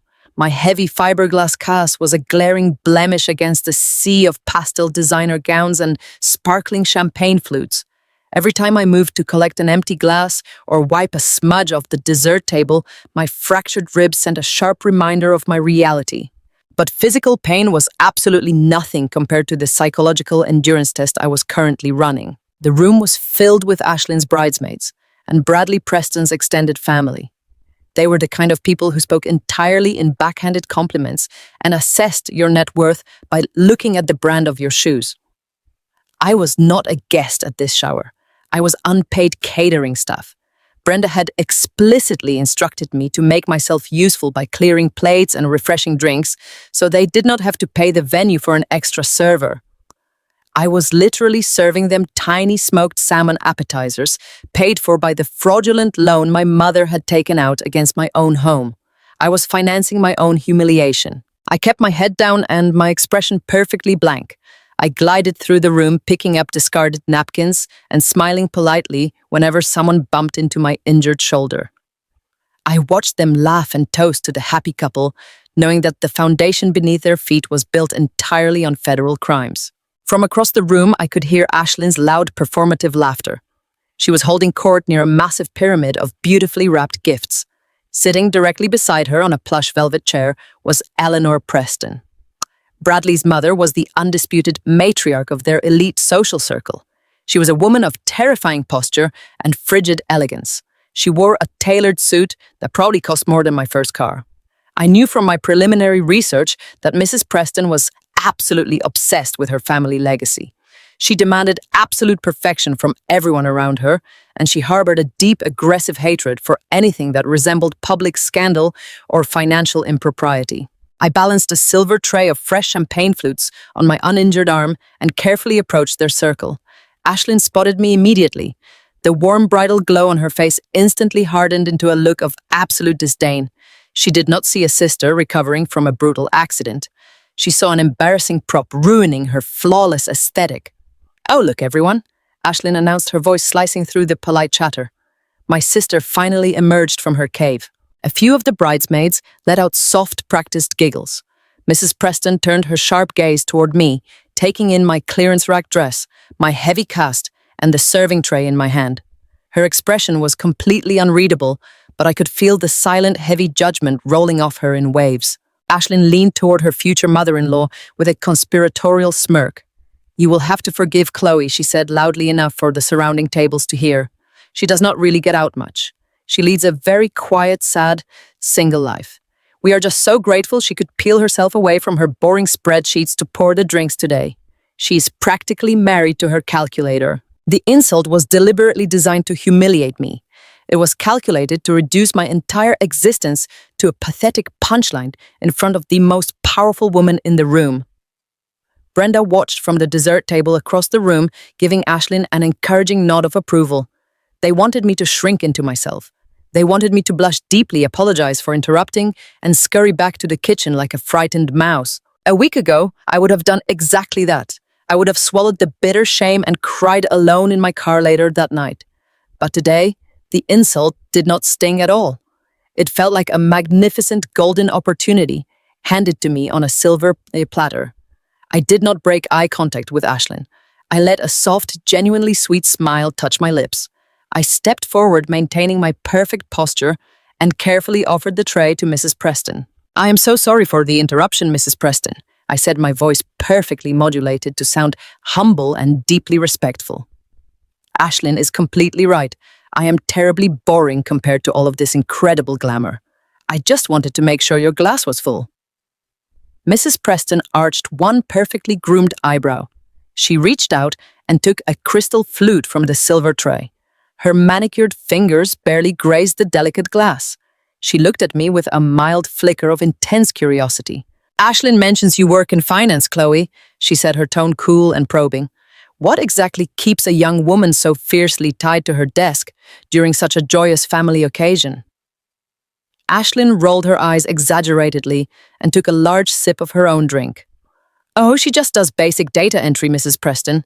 It is nothing important." I kept my gaze fixed politely on the older woman, ignoring my sister entirely. I let my voice drop just a fraction so Mrs. Preston had to lean in slightly to hear me over the ambient noise of the party. "I am a senior financial analyst," I said, my tone maintaining that perfect submissive softness. "And actually, I have been quite overwhelmed lately. I am currently conducting a deeply complex audit of some older family accounts and maintenance trusts. There are some incredibly fascinating discrepancies that require my absolute undivided attention. You know how terribly messy long-term financial records can get when people think nobody is double-checking the math." Mrs. Preston froze. The crystal flute stopped halfway to her lips. Her sharp analytical eyes darted away from my face and swept across the room, landing directly on Thomas and Brenda, who were laughing near the private bar. As a woman whose entire life revolved around wealth preservation and strict legal compliance, the phrase auditing family accounts was not casual small talk. It was a massive blazing red flag. She knew exactly what complex audits usually uncovered. She knew exactly what financial discrepancies meant for a family's reputation. She slowly turned her piercing gaze back to me. The mild curiosity in her eyes had completely vanished, replaced by a cold, calculating intensity. "How incredibly diligent of you, Chloe," she murmured, her voice dropping to match my quiet, confidential tone. "A thorough audit is always a wise decision. One can never be too careful with family assets." I offered her a polite, deferential nod. "Absolutely, Mrs. Preston," I replied. "The truth always comes out in the paperwork eventually." I turned and walked away from the prestigious circle, carrying my silver tray back toward the kitchen doors. Ashlyn was completely oblivious to the exchange. She was already loudly complaining to a bridesmaid about the color of the floral arrangements, completely unaware that I had just detonated a silent psychological bomb directly under her future mother-in-law's chair. I spent the next 3 hours clearing dirty plates, wiping up spilled wine, and smiling at people who treated me like furniture. My ribs burned with a fiery, painful intensity, and my legs ached from standing, but my mind was soaring. I watched Mrs. Preston for the rest of the afternoon. She did not laugh at Ashlyn's vapid jokes anymore. She politely declined when Brenda tried to corner her for a suffocating group photo. She sat in her plush velvet chair, sipping her champagne and watching my parents with a quiet, terrifying scrutiny. The seed was securely planted. A woman like Eleanor Preston did not ever ignore the faint scent of financial scandal. She would undoubtedly start asking her own private corporate attorneys to discreetly look into the Sterling family business. She would start demanding solid, concrete proof of the incredible wealth Thomas and Brenda so loudly paraded around. I smiled warmly as I tossed a handful of crumpled cocktail napkins into a trash bin hidden behind the bar. My family had forced me to play the perfect, pathetic victim. They had ordered me to serve them and to stand quietly in the shadows while they celebrated their stolen triumphs. But they had forgotten one crucial, undeniable rule about shadows. They are the absolute best place to hide while you load the weapon. The formal engagement dinner took place 3 days later at a private downtown restaurant that required a heavy membership fee simply to walk through the front doors. It was the kind of elite establishment where the lighting was deliberately dim and the leather-bound menus completely omitted the prices. Bradley Preston and his family occupied the absolute center of the room, radiating a cold aura of generational wealth that made Brenda visibly quiver with a desperate need to impress. I sat at the very end of the long mahogany table, shoved as far away from the groom's parents as physically possible. My heavy fiberglass cast rested awkwardly on my lap. My fractured ribs continued to throb with a dull, relentless rhythm against my chest, but my mind was entirely focused on the performance at hand. The room was dripping in imported white orchids and towering crystal centerpieces. Every single flower, every drop of top-tier vintage champagne, and every plate of seared Wagyu beef was financed entirely by the forged loan Thomas and Brenda had illegally strapped to my name. I took a slow, careful sip of my ice water and watched my family drown themselves in my stolen money. As the main course was finally cleared away, the soft hum of classical background music faded into silence. Thomas stood up at the head of the table. He picked up a heavy silver spoon and tapped it gently against his crystal flute. The sharp, ringing sound instantly commanded the attention of the entire room. Conversations halted. The waitstaff melted into the shadows. Thomas buttoned his meticulously tailored suit jacket and puffed out his chest, looking every inch the successful, wealthy patriarch he so desperately pretended to be. He began his toast by welcoming the Preston family, thanking them profusely for joining our two wonderful households. He spoke with a practiced, effortless charm that made my stomach physically churn. Then, without missing a beat, he effortlessly pivoted the spotlight directly onto himself.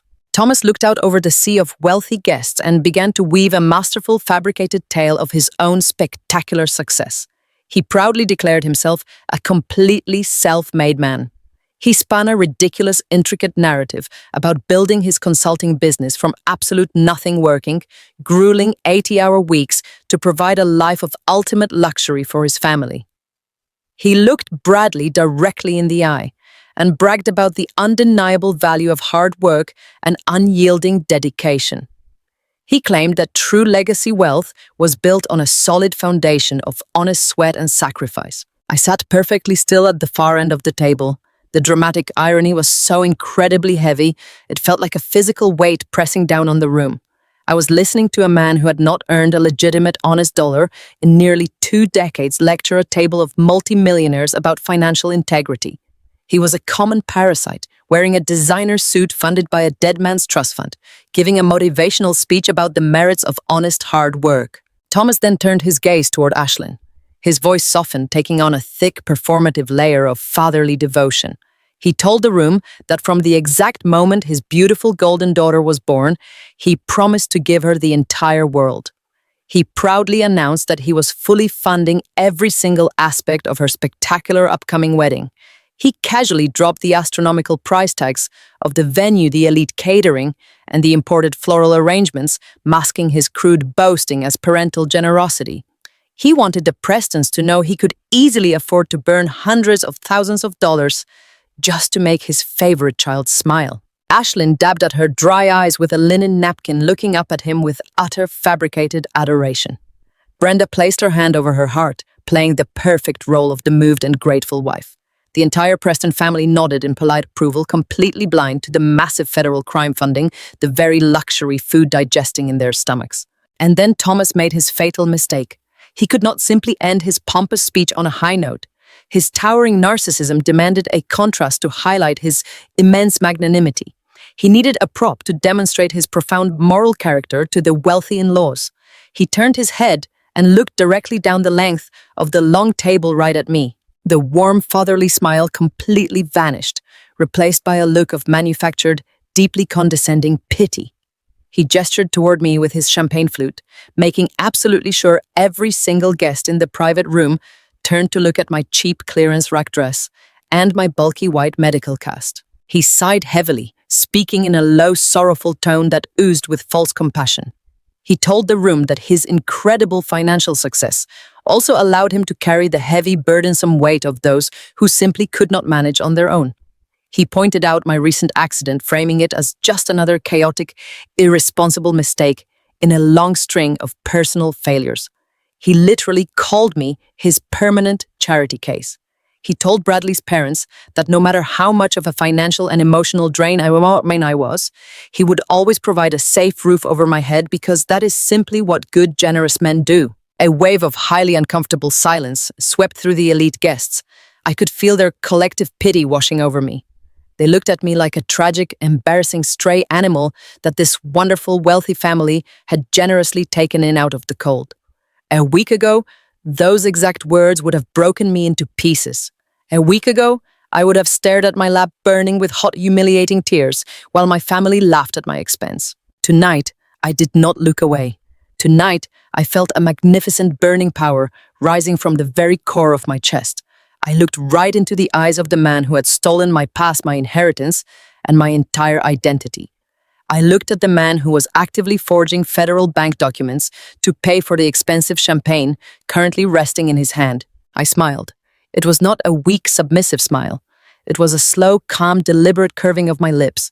I picked up my water glass with my uninjured hand and held it high in the air, offering him a silent, matching toast. Let him brag. Let him publicly insult me. Let him build his towering counterfeit pedestal higher and higher into the sky. Because inside my mind, I was no longer an abused, invisible daughter. I was the absolute architect of his impending destruction. My attorneys had already finalized the massive federal wire fraud reports. The forensic accounting was perfectly secure.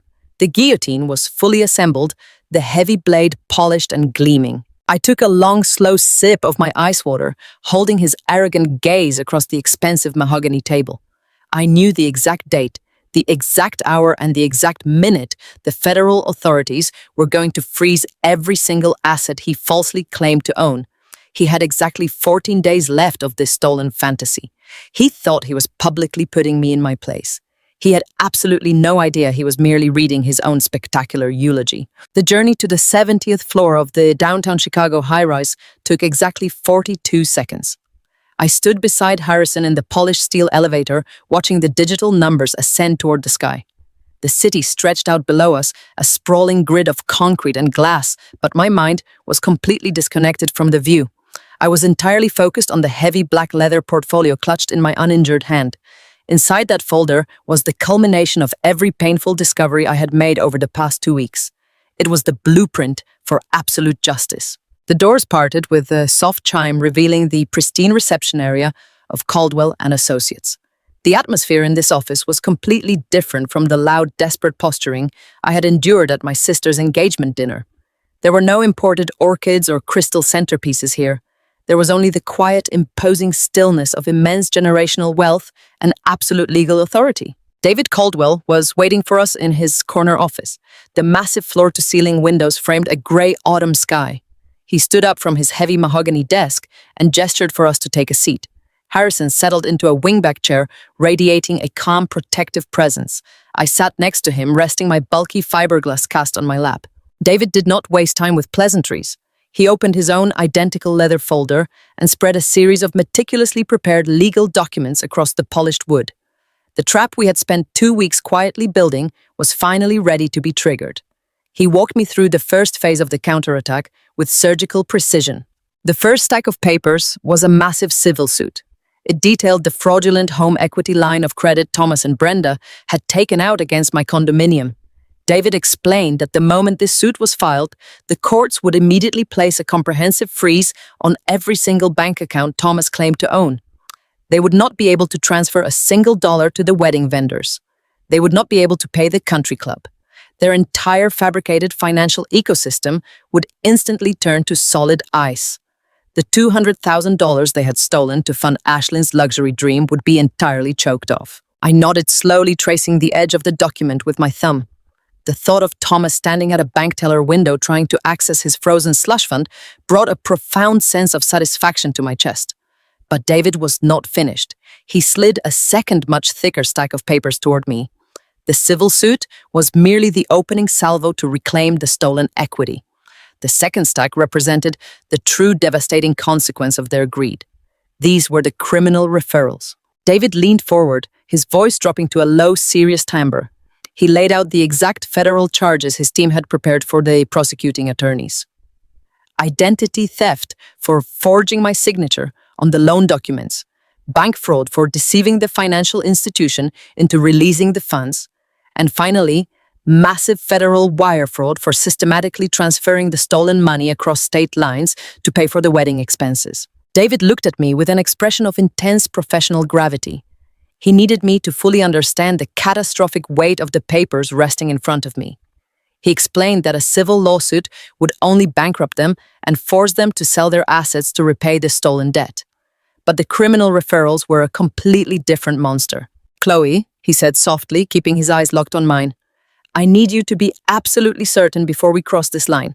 If you sign these affidavits, we will hand them directly to the federal authorities. The banking fraud alone carries a mandatory minimum sentence. If we proceed with the criminal charges, your uncle will go to a federal penitentiary. Your aunt will likely follow him as a knowing accomplice. This is not a slap on the wrist. This will completely destroy their lives as they know it.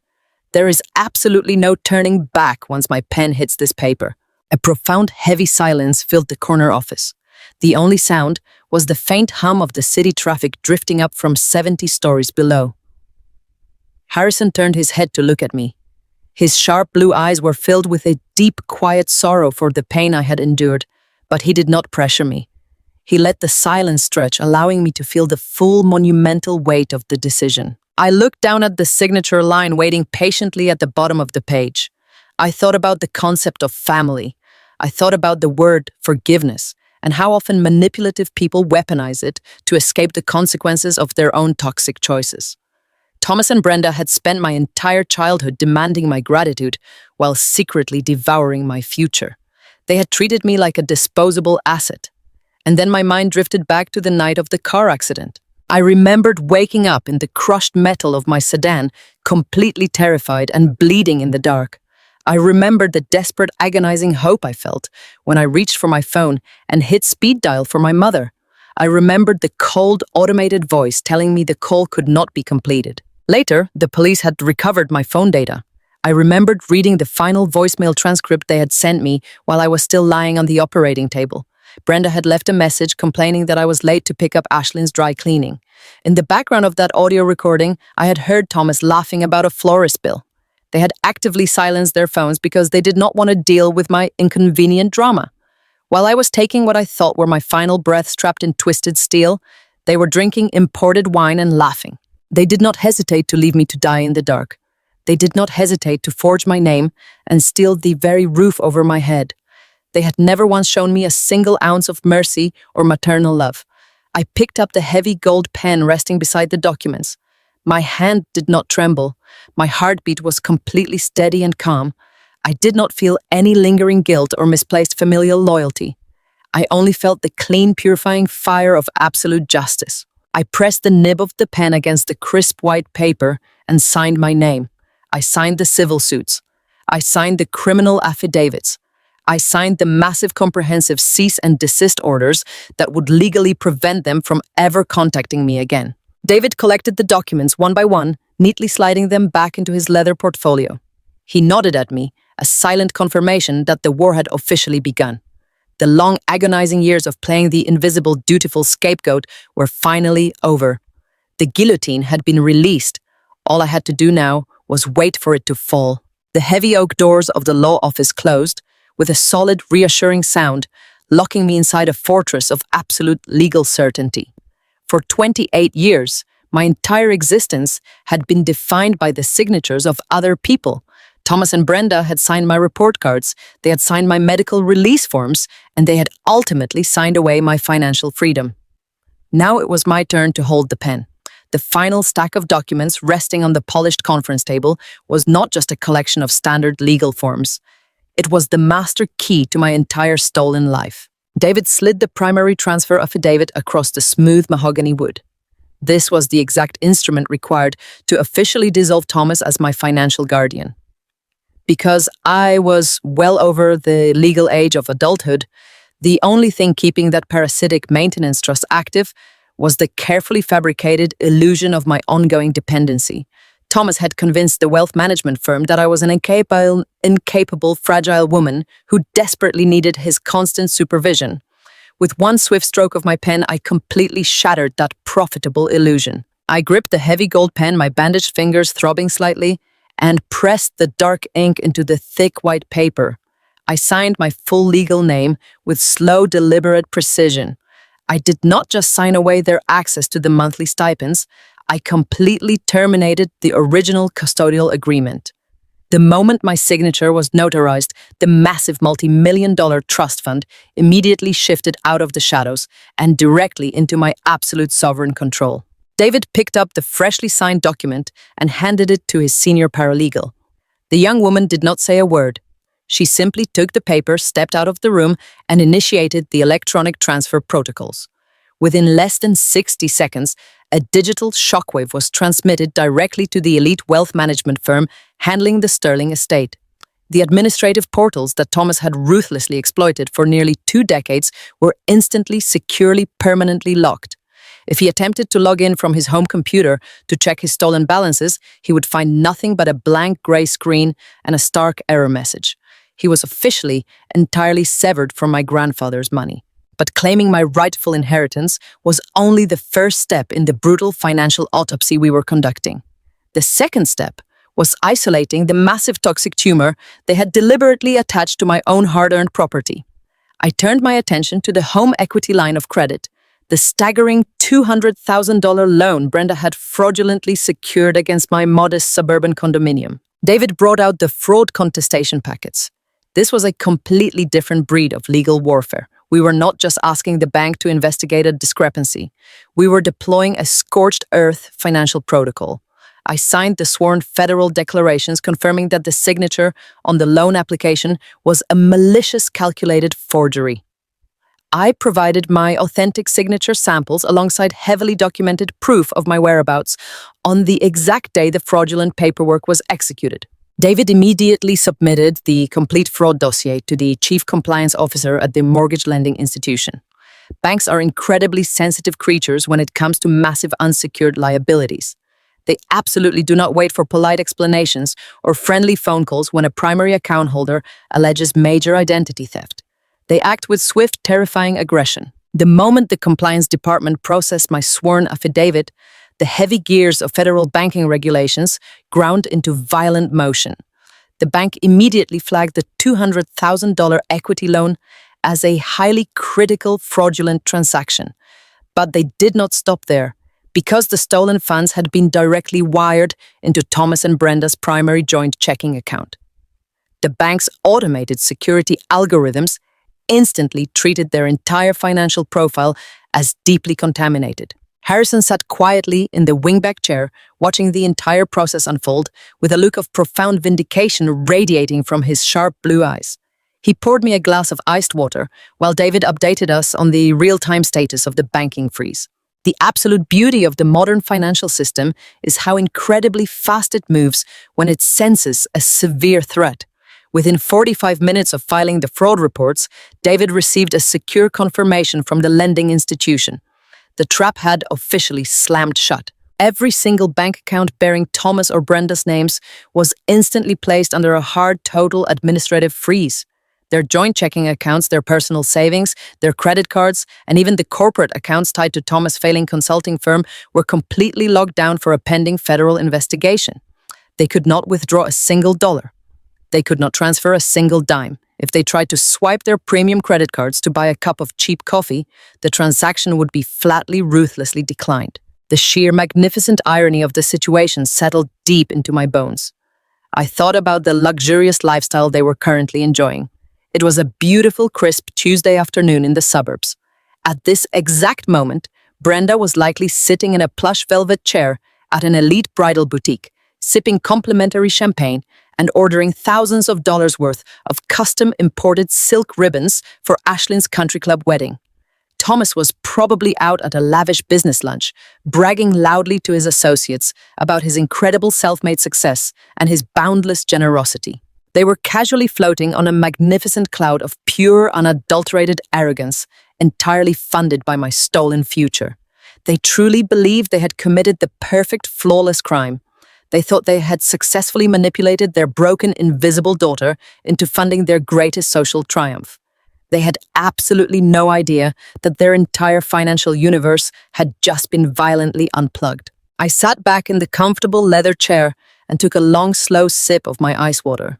My fractured ribs still ached with a dull, relentless rhythm, but the pain felt incredibly distant now. It was entirely overshadowed by a soaring, intoxicating sense of absolute power. For my entire life, I had walked on eggshells, terrified of making a mistake, terrified of displeasing the people who claimed to love me while they systematically bled me dry. Now I was the one holding all the cards. I was the one pulling the strings from the shadows. The legal documents were securely filed. The explosive criminal referrals were actively being processed. The banking institutions were locking down every single avenue of escape. I had methodically, carefully placed every single domino in a flawless, unbreakable line. The beautiful, luxurious facade they had built over 28 years was currently hanging by a single microscopic thread. I looked out the massive floor-to-ceiling windows, watching the grey autumn clouds roll over the sprawling city skyline. I did not feel an ounce of pity. I did not feel a single drop of hesitation or regret. I only felt the clean, cold satisfaction of a woman who had finally reclaimed her own soul. The trap was perfectly set, the bait was completely swallowed, and the execution was inevitable. All I had to do now was sit back, wait for the wedding bills to bounce, and watch their glorious counterfeit empire absolutely burn to the ground. 48 hours before Ashlyn was scheduled to walk down the aisle, the atmosphere inside my parents' house shifted from manic excitement to absolute unadulterated panic. The air literally felt thick with the sharp metallic scent of Brenda, constantly spraying her anxiety medication, and Thomas pacing the hardwood floors. I remained upstairs in my small childhood bedroom, sitting quietly on the edge of my twin bed. My heavy fiberglass cast rested on my lap, and my ribs still throbbed with a dull, persistent ache, but my mind had never been so remarkably peaceful. The beautiful trap I had set with Harrison and David Caldwell was entirely invisible until the exact moment it snapped shut. And that moment arrived precisely at 10 o'clock on a Thursday morning. It started with a single phone call from the exclusive country club. I could hear the muffled, shrill tone of the landline ringing downstairs, followed by my uncle's heavy footsteps as he marched into his home office to answer it. Normally, his business calls were conducted with a loud, booming voice full of arrogant laughter and backslapping joviality. Today, however, the conversation quickly devolved into sharp, hushed whispers. 10 minutes later, the second call came. This time it was Brenda screaming directly into her cell phone in the main hallway. I cracked my bedroom door open, just an inch resting my uninjured shoulder against the wooden frame to listen. Her voice echoed up the stairwell, completely stripped of its usual polished country club elegance. "What do you mean the card was declined?" Brenda shrieked, her tone cracking with sheer hysteria. "That is a Platinum Elite account. Run it again. I am telling you, there is a major mistake with your machine." A brief, agonizing pause followed. I could practically visualize the terrified florist on the other end of the line explaining that she would not be delivering the massive imported orchid centerpieces unless the final $20,000 payment cleared immediately. "I am not a liar," Brenda roared, stamping her foot against the expensive Persian rug. "We are the Sterling family. You will deliver those flowers tomorrow morning, or I will personally ensure your pathetic little shop goes completely bankrupt." She abruptly ended the call and began screaming for Thomas. The entire meticulously fabricated illusion of their endless wealth was beginning to violently hemorrhage right in front of them. The fraudulent home equity line of credit was completely frozen. Every single bank account tied to their names was totally locked down by federal investigators. They were standing in a house filled with custom bridal favors and designer luggage, entirely unable to purchase a single gallon of gas. Downstairs, the chaos rapidly multiplied. The country club catering manager called back, demanding an immediate wire transfer for the final banquet fees, because their secondary credit cards were also registering as completely invalid.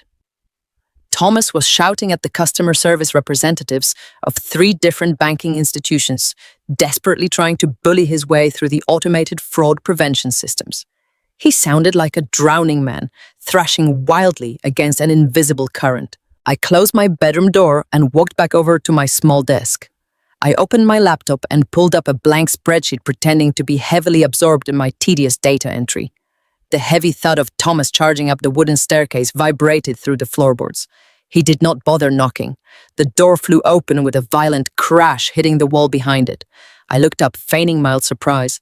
The man standing in my doorway looked absolutely nothing like the arrogant, self-made patriarch who had mocked me at the luxury engagement dinner just days ago. Thomas was sweating profusely. His expensive silk tie was yanked loose around his thick neck, and dark wet patches stained the underarms of his tailored dress shirt. His face was a terrifying shade of mottled crimson, and his chest heaved with ragged, desperate breaths. "Chloe," he barked, his voice tight with raw, unfiltered panic. "I need you to log into your checking account right this exact second." I kept my hands folded neatly over the keyboard. My heart beat with a slow, steady, powerful rhythm. I tilted my head, looking at him with an expression of polite, mild confusion. "Why would I need to do that?" "Thomas," I asked, my voice perfectly calm and soft. "Do not play stupid with me," he snarled, taking 2 heavy steps into my sanctuary. "There is a massive, ridiculous computer glitch at the bank. Some idiot flagged our primary accounts for suspicious activity, and everything is temporarily locked. The country club is threatening to cancel the entire reception if they do not receive the catering balance in the next hour. You need to wire them $40,000 right now. I will pay you back on Monday when the bank fixes this pathetic mistake." It was a breathtaking display of pure, unadulterated entitlement. After decades of stealing my inheritance, treating me like a burdensome stray animal, and publicly humiliating me to elevate his own daughter, he was now demanding that I empty my personal life savings to rescue her extravagant party. He truly believed he still held the absolute power in this room. He still thought I was the frightened, obedient little girl who would simply hand over her survival money to avoid a screaming match. I looked at the beads of sweat rolling down his red forehead. I watched his hands trembling at his sides. The great, magnificent Thomas Sterling was begging his invisible charity case for a lifeline. "I am so incredibly sorry, Thomas," I said, my tone dripping with a thick layer of artificial sympathy. "But I do not have $40,000. You know I barely scrape by covering the rent you charge me." His eyes widened in furious desperation. "You have a savings account?" he shouted, spit flying from his lips. "You have emergency funds. Pull out a loan. Get a cash advance. I do not care what you have to do. Ashlyn's wedding is completely falling apart and you are going to fix it." I slowly closed the lid of my laptop. The soft click echoed loudly in the tense silence of the small room. I stood up, facing him, completely undaunted. I was shorter than him, and my left arm was heavily bound in a medical cast, but I had never felt taller or more powerful in my entire life. "I cannot help you," I stated, my voice dropping the artificial sweetness entirely. My voice became a flat, cold, unyielding wall of stone. "I'm afraid my personal finances are completely tied up in a rather complex family audit. There is simply no money available for a party." Thomas stared at me. For a brief, fleeting second, the raw, frantic panic in his eyes shifted into something completely different. It was a dark, horrifying flash of sudden, terrible recognition. He looked at my calm, steady expression, and then he looked down at the closed laptop on my desk. The arrogant, demanding patriarch suddenly faltered. He took a slow, trembling step backward toward the hallway. He did not know the full extent of the destruction yet, but he could suddenly feel the icy water rising around his ankles. He turned and practically ran back down the stairs, leaving me alone in the quiet peace of my room. The silence in my cramped childhood bedroom was absolutely deafening after my calm refusal to transfer the funds.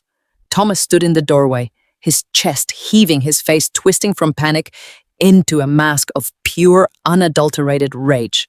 He simply could not comprehend that the quiet, subservient niece he had bullied for nearly 2 decades was suddenly looking at him with eyes made of solid flint.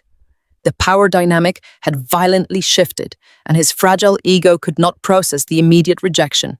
He took a heavy, threatening step toward my small desk, towering over me like a furious, desperate bear.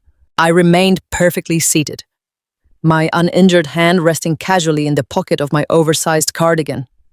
My fingers were wrapped tightly around my smartphone, pressing the recording button I had secretly activated the moment I heard his heavy footsteps pounding up the stairs.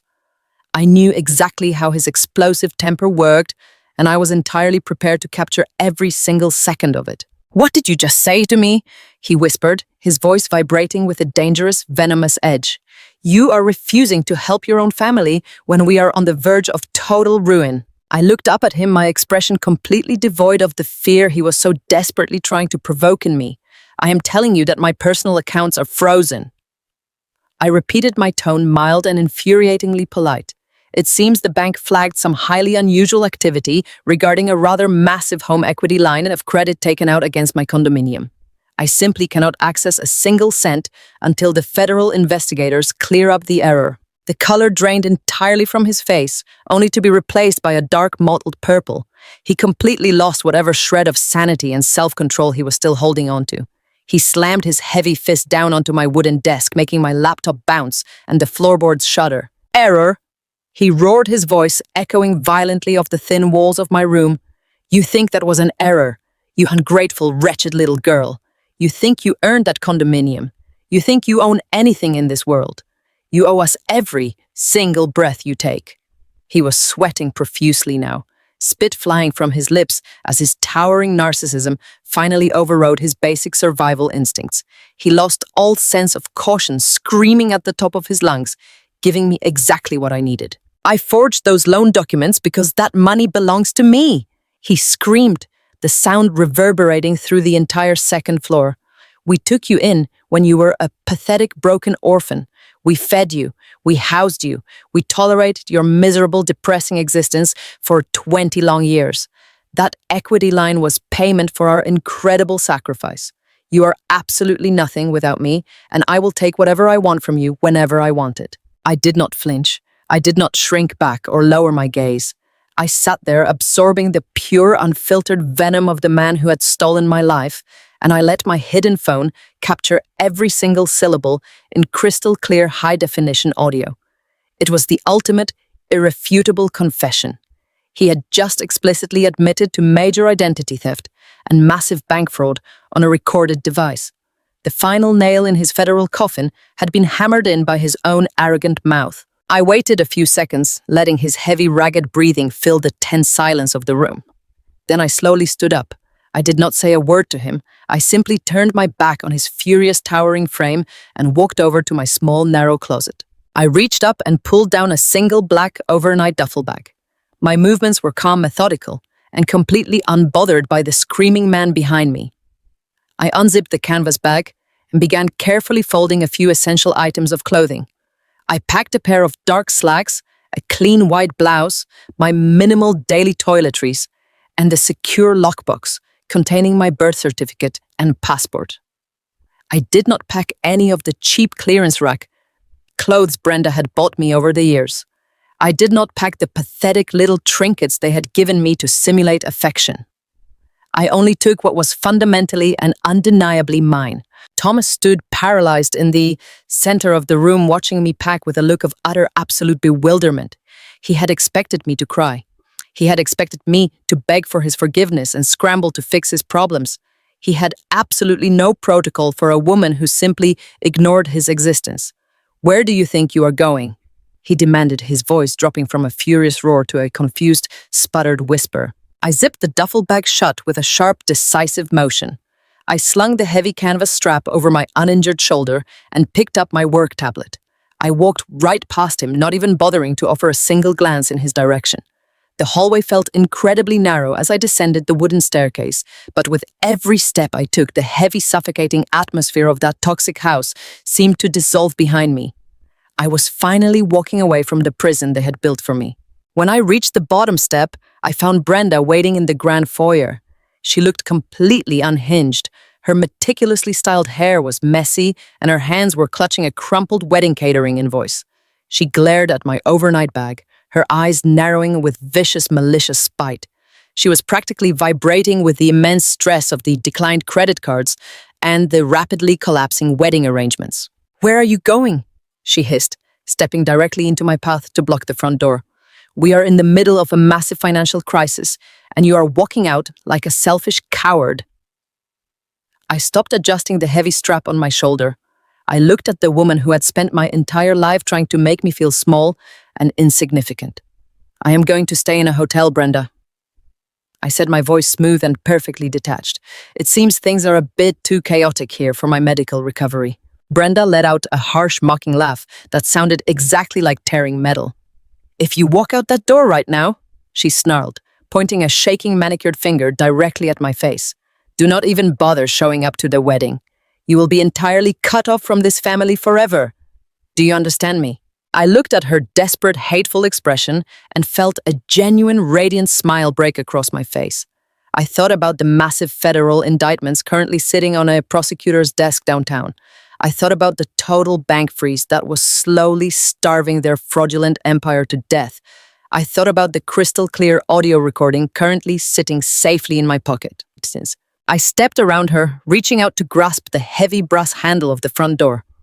Oh, Brenda, I murmured, looking back over my shoulder with a cold, terrifying calm. You do not need to worry about that at all. I would not miss Ashlyn's wedding for the world. I pulled the heavy door open and stepped out into the bright, crisp afternoon, leaving them entirely alone in their crumbling house of cards. The sprawling ballroom of the Oakbridge Country Club was a masterclass in aggressive, excessive spending. As I stood in the marble foyer just outside the massive mahogany doors, I could hear the muffled, elegant sounds of a $150,000 wedding reception in full swing. A live string quartet was playing a soft classical arrangement. Crystal glasses clinked in rhythmic succession as 200 high society guests toasted to a completely fabricated fairy tale. Through the narrow crack between the double doors, I had a perfect, unobstructed view of the head table. The room was dripping in white silk and imported cascaded orchids. Ashlyn sat at the center, radiating the triumphant energy of a beauty queen who had finally secured her crown. She wore an absurdly expensive lace gown that spilled over her chair like a waterfall of stolen money. Bradley Preston sat beside her, looking incredibly handsome and entirely oblivious to the massive federal crimes funding the very champagne he was sipping. But my eyes were drawn directly to my uncle. Thomas was standing near the edge of the dance floor holding a fresh glass of expensive scotch. From a distance, he looked like the absolute picture of a successful, wealthy patriarch. He was wearing a custom-tailored tuxedo and smiling broadly at a group of Bradley's relatives. But I knew exactly what to look for. His smile was far too rigid. His face carried a fine, slick sheen of nervous sweat under the warm ambient lighting. He kept patting his jacket pocket where his constantly ringing cell phone was undoubtedly hidden. He had managed to beg, lie, or manipulate his way into keeping the venue open for tonight. But the immense crushing weight of the frozen bank accounts was clearly suffocating him. He was a desperate, cornered animal pretending to be a king. He was clinging to the very last seconds of his stolen empire. I adjusted the cuffs of my jacket. I was not wearing the hideous ruffled pastel bridesmaid dress Brenda had forced upon me months ago. I had left that cheap polyester monstrosity bundled in a trash bag at my hotel. Instead, I was wearing a pristine, meticulously tailored, charcoal gray designer suit. It was a masterpiece of quiet, understated wealth. There were no flashy logos or loud embellishments. It was simply the armor of a woman who had finally reclaimed her power. My fractured ribs still ached beneath the expensive wool fabric, but my spine was completely straight. I was not alone. Harrison stood to my right, his posture impeccable, his sharp blue eyes fixed firmly on the closed doors. He exuded an aura of calm, terrifying authority. To my left stood David Caldwell and his senior litigation partner. They carried thick black leather portfolios filled with the exact federal warrants and asset seizure directives we had finalized just 48 hours ago. And standing directly behind us, forming a solid, impenetrable wall of legal consequence, were 3 fully uniformed municipal police officers. We did not say a word to each other. The time for talking had long passed. The legal mechanisms of systemic karma were already in motion, and we were simply here to deliver the final, devastating blow. I reached out with my uninjured hand and pushed the heavy mahogany door open. We walked into the ballroom not with a rushed, aggressive pace, but with a slow, deliberate, synchronized rhythm. The sheer gravity of our entrance acted like a sudden severe drop in barometric pressure. The string quartet was seated on a raised platform near the entrance. The first violinist saw the uniformed police officers, and his bow faltered. Within 5 seconds, the classical music ground to a complete awkward halt. The sudden silence in the massive room was absolutely deafening. 200 wealthy elite guests slowly turned their heads toward the back of the ballroom. The polite murmur of high society chatter completely evaporated, replaced by a thick, heavy wave of utter confusion. I felt their eyes scanning my tailored suit, the grim expressions of the corporate attorneys, and the gleaming silver badges of the officers flanking my shoulders. I kept my gaze locked entirely on the head table. Ashlyn was mid-laugh when the music died. She turned her head, her perfectly curled hair bouncing, and her smile instantly melted into a mask of pure, bewildered horror. She stared at me, trying to process why the sister she had relentlessly bullied and discarded was suddenly walking through her extravagant reception flanked by federal litigators and law enforcement. Her delicate, manicured hands dropped the silver cake knife she had been holding. It hit the porcelain plate with a sharp, loud clatter that echoed across the silent room. Brenda was seated at the parents' table just below the bridal dais. She stood up so fast, her chair tipped backward and crashed onto the polished hardwood floor. Her face drained of all color, turning a sickly ashen gray. She clutched her expensive pearl necklace, her chest heaving as she finally realized that her cruel, arrogant threat from 2 days ago had completely backfired. I had not run away to hide. I had returned to absolutely dismantle her reality. But it was Thomas who provided the most pathetic reaction of all. The glass of scotch slipped entirely through his trembling fingers, shattering into dozens of sparkling pieces against the dance floor. The rich amber liquid soaked into the hem of his tailored trousers. His broad shoulders completely slumped, and the desperate, frantic facade of the self-made billionaire instantly shattered into a million irreparable fragments. He stared at the thick leather portfolios in the hands of my attorneys, and he knew the complex family audit I had mentioned was not a bluff. He knew the bank error was actually a targeted federal freeze. He knew that the corporate authority he had faked his entire life was now standing right in front of him in its purest, most terrifying form. We continued our slow, meticulous march down the center aisle of the ballroom. The wealthy guests physically parted for us, pulling their chairs in and pulling their children close, completely terrified of the legal storm rolling through their elegant evening. Mrs. Preston was seated near the front. I caught her eye as we passed her table. She did not look shocked. She sat perfectly still, her hands folded neatly in her lap, watching the destruction of the Sterling family with an expression of cold, validating confirmation. She knew the scandalous truth had finally arrived. I reached the edge of the pristine white dance floor, stopping exactly 10 feet away from where Thomas was trembling in his ruined tuxedo. The silence was so absolute, I could hear the soft rustle of Ashlyn's massive lace gown as she began to sob. I stood tall in my tailored suit, surrounded by the full, terrifying weight of the law, looking directly into the terrified eyes of the man who had stolen my life. The era of the invisible broken niece was officially completely over. The bill had finally come due, and I was here to collect every single cent. The pristine white dance floor felt incredibly vast as I stood at the edge, but I did not stop moving. The paralyzing shock that held the room captive was suddenly shattered by a violent, desperate outburst. Thomas finally broke free from his frozen stupor.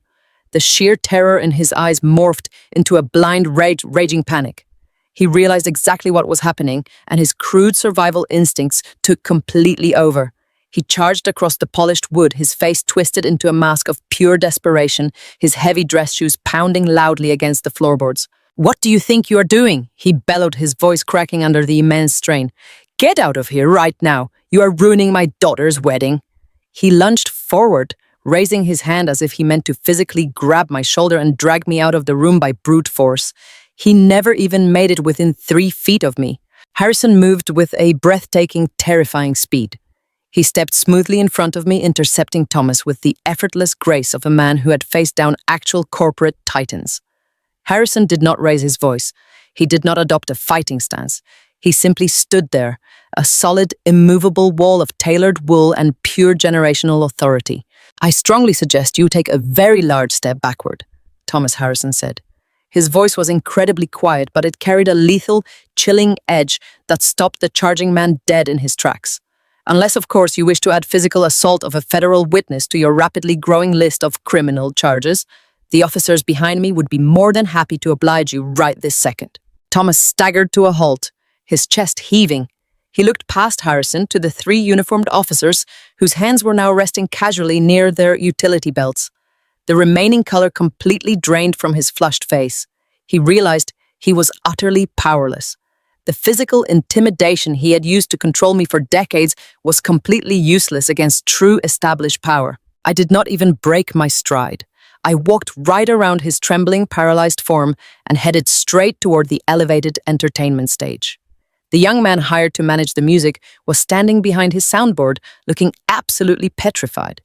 I climbed the 2 short steps to the platform and extended my uninjured hand. He surrendered the heavy wireless microphone to me without a single word of protest. A brief, sharp whine of feedback echoed through the massive speakers, making several wealthy guests wince. Then the ballroom fell into a suffocating absolute silence. 200 pairs of eyes were locked entirely on me. "Good evening, everyone," I said, my voice projecting crisp and clear across the elegant room. "I am so terribly sorry for interrupting this beautiful celebration. For those of you who do not know me, my name is Chloe. I am the bride of honor today, or more accurately, I am the convenient scapegoat this family has used to fund their entire existence." A collective gasp rippled through the seated tables.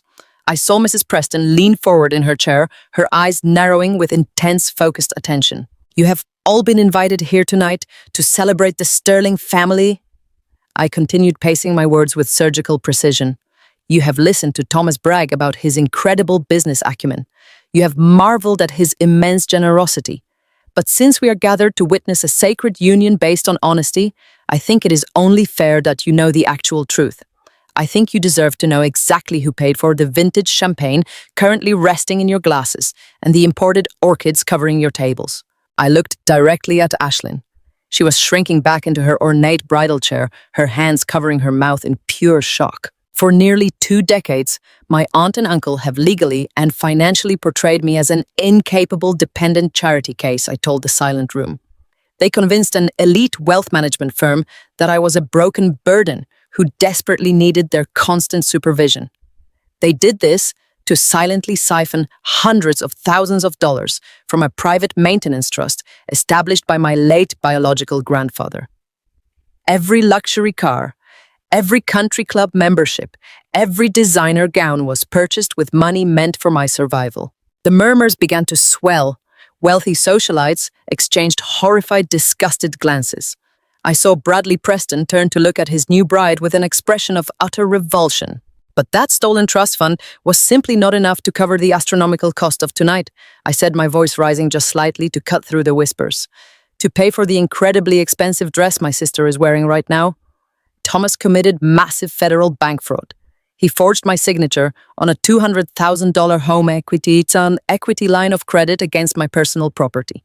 The lavish feast you just consumed was entirely financed by federal wire fraud and severe identity theft." Thomas let out a strangled, pathetic sound from the dance floor. "That is a lie," he shouted, his voice weak and desperate. "She is crazy. She is making this all up because she is jealous. Do not listen to her." I smiled, a cold, detached curving of my lips. I reached into the pocket of my tailored jacket and retrieved my smartphone. "I know this sounds like a terribly dramatic accusation," I told the crowd, holding the phone up to the microphone. "In high society, you should never simply take someone at their word. You need irrefutable concrete proof, so please allow Thomas to explain it himself." I pressed the play button.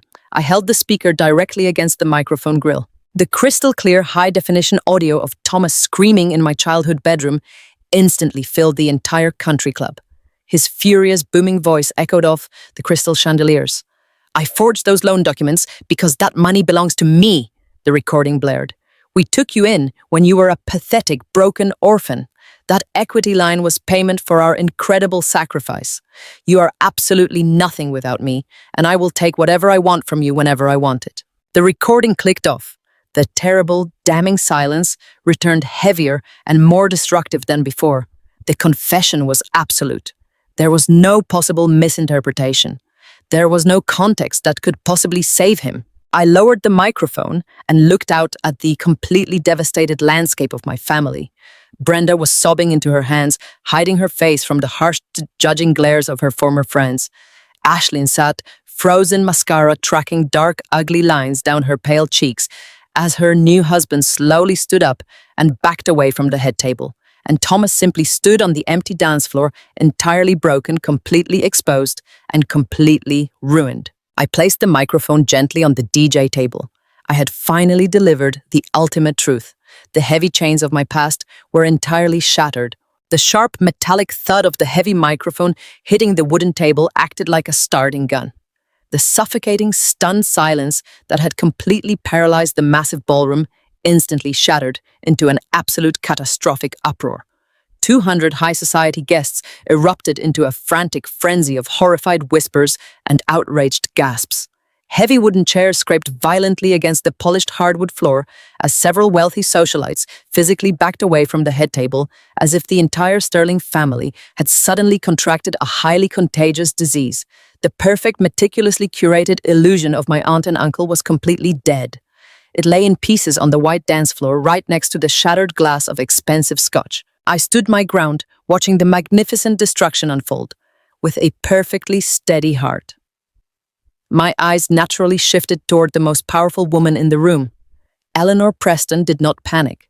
She did not raise her voice or join the frantic whispering of her elite peers. She simply stood up from her velvet chair, smoothing the front of her designer skirt with absolute freezing calm. She looked at Thomas and Brenda with an expression of pure, unadulterated disgust. To a woman whose entire generational legacy was built on a spotless public reputation, financial fraud was not just a simple crime. It was an unforgivable social sin. Mrs. Preston turned her piercing, authoritative gaze directly toward her son. Bradley was still standing near the edge of the bridal dais, looking completely shell-shocked. He was staring blindly at the woman he had just pledged his life to, finally realizing that her entire luxurious existence was funded entirely by my stolen inheritance. "Bradley," Mrs. Preston commanded, her voice cutting through the chaotic ballroom with the sharp, undeniable authority of an absolute matriarch. "We are leaving right this instant. You will not spend another single second associating with these common criminals." Ashlyn violently snapped out of her frozen horror. She lunged forward, her heavy lace gown catching on the chairs as she reached out to desperately grab Bradley's tuxedo sleeve. "No, Bradley, please," she begged, her voice cracking into a shrill, hysterical sob. "You cannot leave me. We are supposed to cut the cake. We are supposed to leave for our honeymoon in Paris tomorrow morning. She's just a jealous liar. You cannot possibly believe her." Bradley looked down at Ashlyn's manicured hand, clutching his expensive jacket. The look of utter revulsion on his handsome face was absolute and permanent. He physically pried her trembling fingers off his sleeve, stepping backward down the carpeted stairs of the dais. He did not say a single comforting word to her. He simply turned his back on his weeping bride and walked briskly out of the ballroom, following his mother and his extended family straight toward the exit. The grand society wedding of the decade was completely officially over before the very first course had even finished digesting. Ashlyn let out a guttural, devastating scream that echoed against the crystal chandeliers. But her tragic wails were quickly drowned out by a new, much more serious development. Harrison gave a short, precise nod to the 3 uniformed municipal police officers standing directly behind him. The time for public social humiliation had ended. The time for severe legal consequence had officially begun. The lead officer stepped forward, his heavy black leather boots thudding against the pristine white dance floor. He walked directly up to Thomas, who was still standing in a puddle of spilled liquor, looking entirely, completely broken. The officer did not offer a polite greeting or wait for a pathetic explanation. He firmly grasped Thomas by the shoulder of his expensive tuxedo jacket and spun him around with undeniable physical force. Thomas Sterling, the officer, announced, his deep, authoritative voice easily carrying over the frantic murmurs of the remaining terrified guests. "You are under arrest for multiple federal counts of felony wire fraud, severe identity theft, and massive financial embezzlement regarding the unauthorized home equity line of credit and the theft of trust funds. You have the right to remain silent." Thomas tried to weakly pull his arm away, his face turning a sickly shade of ash grey. "You cannot do this," he stammered, his voice thin and pathetic. "I am a highly respected businessman. I have incredibly powerful friends in this city. You are making a terrible mistake." The officer did not hesitate or entertain the delusion. He smoothly forced the arms of my uncle behind his back, the sharp metallic click of the steel handcuffs locking firmly into place echoed brilliantly across the silent room. The visual contrast was absolutely stunning. The great self-made patriarch was wearing a custom-tailored tuxedo while standing in handcuffs in front of every single person he had spent decades trying to desperately impress. He looked incredibly small, hopelessly weak, and utterly defeated. Across the room, Brenda began to scream hysterically. She charged toward the officers, her designer heels slipping dangerously on the polished floor. "You let him go!" she shrieked, flailing her arms wildly. "We have done absolutely nothing wrong. She is a lying, ungrateful thief who ruined our entire lives." The second officer smoothly intercepted her path. Brenda fought like a cornered wild animal, thrashing and kicking, completely abandoning her refined country club persona. It did absolutely no good. Within seconds, the officer had twisted her arms behind her back, securing a second pair of heavy steel handcuffs right over the delicate silk sleeves of her expensive formal gown. She sobbed uncontrollably, her carefully sprayed hair falling into her tear-streaked face as the officer calmly read her the Miranda rights. They were going to be paraded straight through the opulent lobby of the country club and shoved into the back of a police cruiser for the entire city to witness. On the elevated bridal platform, Ashlyn finally realized that her entire fabricated universe had completely evaporated. She had lost the wealthy groom she had desperately manipulated. She had lost the endless fountain of stolen money that funded her absolute arrogance. And she had just watched her parents arrested for severe federal crimes in front of her entire social circle. She completely collapsed. Ashlyn dropped heavily to her knees right in the center of the dais. Her massive, absurdly expensive white lace wedding dress pooled around her in a tragic, messy heap of ruined tulle and imported silk. She slammed her manicured fists against the hardwood floor, kicking her legs and screaming at the top of her lungs like an overtired, miserable toddler throwing a massive, uncontrollable tantrum. The beautiful, poised, confident bride was entirely gone forever, replaced by a ruined, desperate woman who finally had to face the harsh, unforgiving light of absolute reality. She had no money, no husband, no status, and absolutely no future left to exploit. I watched the municipal police officers forcefully escort my weeping handcuffed aunt and my defeated uncle toward the heavy mahogany doors of the ballroom. The remaining wealthy guests actively shrank away from them, pulling their expensive garments back to avoid touching the disgraced couple, hiding their faces and whispering in profound, absolute disgust. The country club management was already hovering near the exit, looking completely panicked about the unpaid catering invoices and the massive public relations nightmare unfolding in their exclusive venue. The sheer absolute magnitude of the justice being served right in front of my eyes sent a warm, steady, beautiful wave of deep, permanent satisfaction through my entire chest. For 28 years, I had been forced to carry the crushing, unfair weight of their bottomless greed. I had served their drinks, cleaned up their messes, and swallowed their relentless, cruel insults. But today, the massive, heavy scales had finally tipped. I stood perfectly tall in my tailored designer suit, my fractured ribs feeling incredibly light. I did not feel a single ounce of pity for the sobbing bride on the floor or the criminals being dragged away in heavy chains. I only felt the beautiful, clean air of a woman who had finally permanently broken free. The heavy polished doors of the grand ballroom stood wide open, revealing the dark, elegant corridor beyond. Two municipal police officers had a firm grip on Thomas, guiding his defeated, stumbling frame toward the exit. A third officer followed closely behind with Brenda, who was completely incapacitated by her own hyperventilating sobs. The remaining high society guests remained frozen in their seats, watching the spectacular implosion of the Sterling family with morbid, silent fascination. The air was thick with the scent of ruined, expensive orchids and the sharp, undeniable reality of justice. I did not let them leave just yet. I stepped smoothly into the center of the aisle, completely blocking their path to the exit. The police officers paused naturally, deferring to the quiet, undeniable authority radiating from Harrison and the legal team flanking my sides. Thomas looked up at me. His face was a terrible painting of utter ruin. The arrogant, self-made patriarch was entirely gone, replaced by an aging, terrified man, sweating profusely into the collar of his ruined custom tuxedo. The steel handcuffs digging into his wrists caught the ambient light from the crystal chandeliers overhead. I reached into the inner pocket of my tailored charcoal jacket. I did not pull out another weapon or a hidden recording device. I simply pulled out a single pristine white envelope. The thick, high-quality parchment felt incredibly smooth and cool against my bandaged hand. I held it out toward him. Because his hands were bound behind his back, I gently and methodically slid the heavy envelope directly into the breast pocket of his expensive jacket, right next to his wilted silk pocket square. Thomas stared down at his chest and then back up at my face. His breathing was shallow and ragged. "What is that?" he rasped, his voice completely stripped of its usual booming resonance. "What else could you possibly do to us?" I looked at him with a profound, peaceful clarity.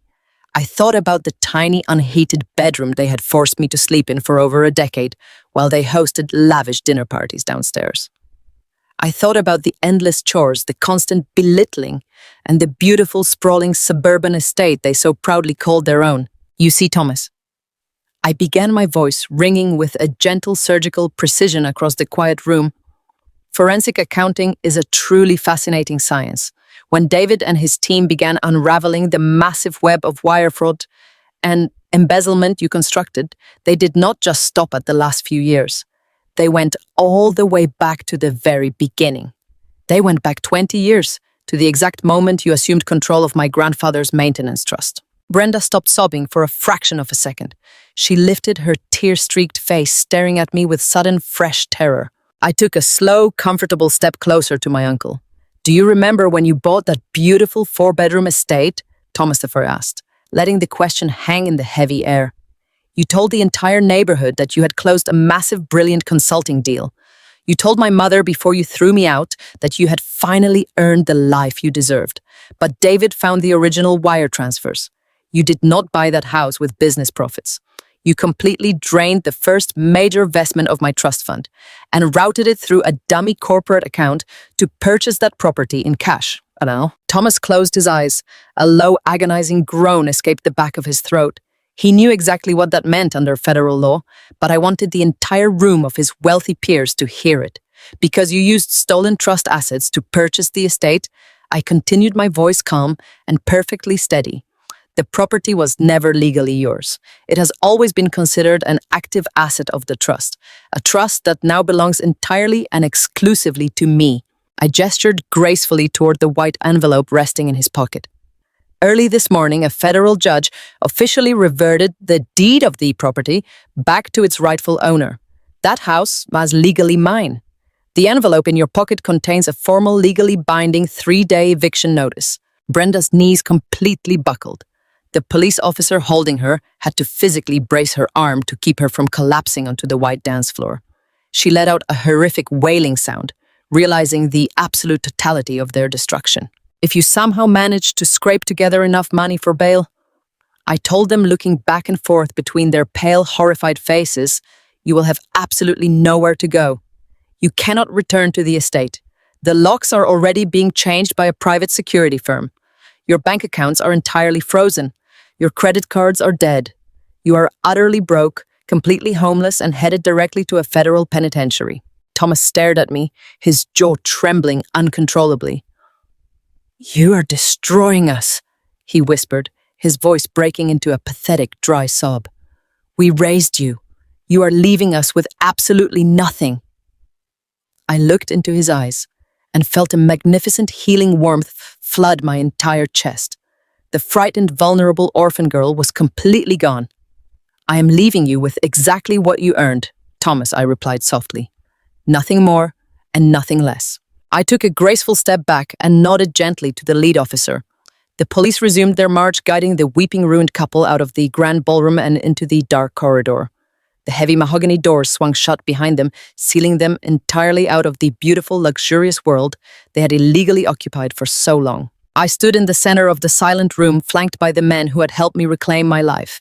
The air felt incredibly light and breathable. The suffocating weight of my past had been completely eradicated, replaced by a brilliant, sovereign future. Thank you so much for staying with me through this incredible journey. If my story resonated with you, or if you have ever had to fight back against those who try to keep you small, please hit that like button and subscribe to the channel. It truly helps these stories reach the people who need to hear them the most. I would love to know where you are joining me from today, so please drop a comment with your location and the time you are watching this video. Remember, your worth is never defined by the people who fail to see it. Stay strong, set your boundaries, and never apologize for claiming exactly what belongs to you. Take care of yourselves, and I will see you in the next story. 6 months is a remarkably short amount of time for an entire empire to completely collapse into dust. But when a foundation is built entirely on fraud, manipulation, and stolen money, it only takes a single swift gust of absolute truth to blow it all away. I sat in my new sunlit office this morning, staring out at the vibrant, bustling city skyline while sipping a warm cup of coffee. The air in my lungs had never felt so incredibly clean. The heavy, suffocating fog that had shadowed my entire existence for nearly 30 years was completely, permanently gone. Let us talk about Thomas first, the great, untouchable businessman who truly believed he could outsmart the federal government and endlessly exploit his orphaned niece.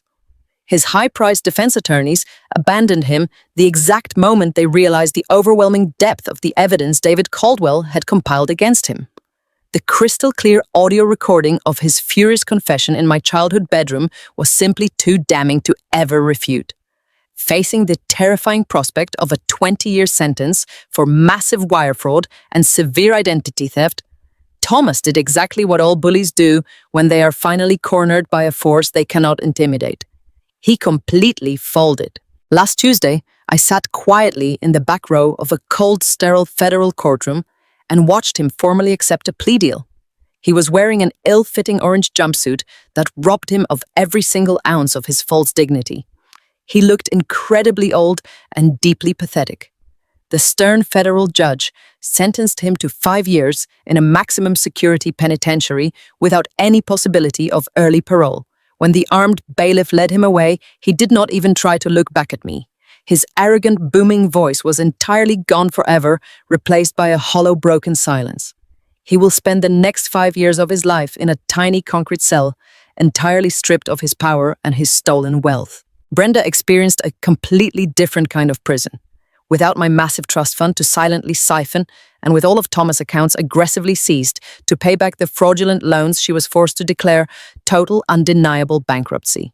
The elite country club she loved so dearly immediately revoked her membership. Her wealthy friends, the very same women she had spent decades desperately trying to impress, dropped her faster than a ruined counterfeit handbag. She now lives in a cramped, dark, unheated studio apartment on the noisy industrial edge of the city. I heard from a former neighbor that Brenda spends her miserable days bitterly arguing with the landlord about the leaky plumbing. She has been entirely stripped of her pearls, her catered luncheons, and her manufactured prestige. The cruel woman who once relentlessly terrorized me over the cleanliness of her sprawling mahogany staircase now shares a dingy coin-operated laundry machine with 20 other struggling tenants. And then there is Ashlyn, the beautiful, blushing bride whose perfect fairy tale violently shattered before she could even slice her multi-thousand-dollar wedding cake. Bradley Preston filed for an immediate annulment the very next morning. The powerful Preston family practically launched a massive public relations campaign to aggressively distance themselves from the Sterling family criminal scandal. Ashlyn was entirely shunned by the high society circles she had ruthlessly clawed her way into. With no wealthy husband to fund her lavish lifestyle and her parents completely ruined, she was forced to do something she had never done in her entire pampered life. She actually had to get a job. A mutual acquaintance recently told me they spotted Ashlyn working a grueling minimum wage retail shift at a discount clothing store in the local shopping mall. The spoiled, entitled girl who used to maliciously mock my sensible shoes and cheap sweaters is now spending 8 exhausting hours a day on her feet. She spends her life folding clearance racks for impatient strangers who do not care at all about her ruined social status. The poetic justice of her new reality is absolutely undeniable. Yesterday afternoon, I found myself driving through my old upscale neighborhood. I did not consciously plan the route, but my hands naturally guided the steering wheel down those familiar wide tree-lined streets. I pulled up to the curb directly outside the massive suburban estate where I had spent 2 decades shrinking myself just to survive. The property looked completely different now. Immediately following the formal eviction, I had instructed my legal team to sell the house to the very first legitimate buyer. A lovely young family had purchased the estate. Through the large front window, I could clearly see a bright, colorful children's playroom right where Thomas used to have his dark, brooding home office. The front lawn was covered in brightly colored plastic toys, and a golden retriever was happily sleeping on the wide front porch. The heavy, toxic, oppressive energy that used to suffocate that entire property had been completely scrubbed clean. I sat in my car, leaving the engine running, and I deeply searched my heart for a single ounce of regret. I looked for the familiar sharp twinge of guilt they had spent decades carefully programming into my brain. I waited to feel sorry for the old man in the orange jumpsuit, or the bitter woman in the cramped apartment, or the exhausted girl folding cheap sweaters. I felt absolutely nothing. There was no guilt. There was no lingering sorrow. There was only a profound, overwhelming sense of brilliant peace. The toxic tumor of my fake family had been surgically, cleanly removed from my life. They had made their malicious choices, and now they were simply living through the unavoidable consequences. I put my car into drive and slowly pulled away from the curb. I did not look back in the rearview mirror. My future was completely mine, and it was incredibly bright. Before I go, I want to ask you something important. Have you ever had to walk away from people who were supposed to love you but only used you instead? Have you ever had to make the incredibly hard choice to finally put your own well-being first? Please tell me your story in the comments below. I want to know where you are watching from today and what time it is in your part of the world. If you found any value in my journey, please take a second to hit the like button and subscribe to the channel. Remember that walking away from a toxic situation is never a betrayal. It is simply survival. You deserve to be surrounded by people who build you up, not people who tear you down. Thank you so much for listening to my story, and please remember to always protect your peace. The late afternoon sun cast a warm, brilliant golden glow across the gentle rolling waves of Lake Michigan. I sat in a plush, comfortable woven chair on the expansive stone terrace of Harrison's estate, wrapping my hands around a steaming ceramic mug of herbal tea. A cool, crisp autumn breeze swept off the massive body of water, carrying the clean, fresh scent of pine needles and damp earth. For the very first time in my entire 28 years of existence, my shoulders were completely relaxed. The heavy, invisible burden I had carried since childhood was entirely gone. My fractured ribs had fully healed from the physical trauma of the accident, but the emotional and psychological healing was the true magnificent miracle of my new reality. Harrison walked out onto the smooth flagstone terrace holding a small silver tray of warm artisan pastries. He moved with a slow, distinguished grace and a quiet, unshakable strength that filled the massive estate with a profound, undeniable sense of safety. He set the plate down gently on the glass patio table between us and took the comfortable seat to my left. He did not say a word right away. He simply looked out at the vast blue water and offered me a warm, genuine smile. This man, my biological grandfather, had only spent a fraction of my life with me, but he had already provided more authentic love and unwavering protection than Thomas and Brenda ever could have managed in 100 lifetimes. He did not view me as a lucrative financial asset to be drained or a convenient domestic servant to be ordered around. He saw me as a whole valid person.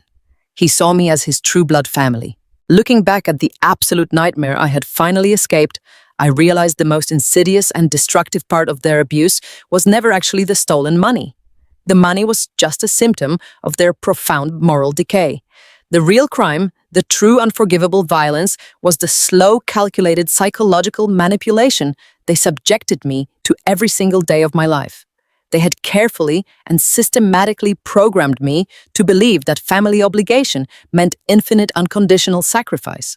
They explicitly taught me that my only value on this earth was directly tied to how much cruel abuse I could silently absorb without complaining. They constantly used the concept of blood relation as a heavy iron chain to keep me securely tethered to their endless, bottomless greed.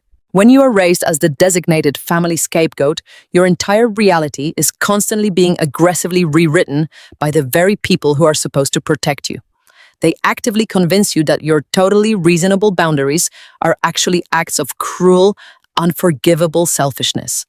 They gaslight you until you completely believe that their highly toxic, unpredictable behavior is simply normal, acceptable family dynamics. They look you straight in the eye and tell you that you are entirely crazy for demanding basic human respect.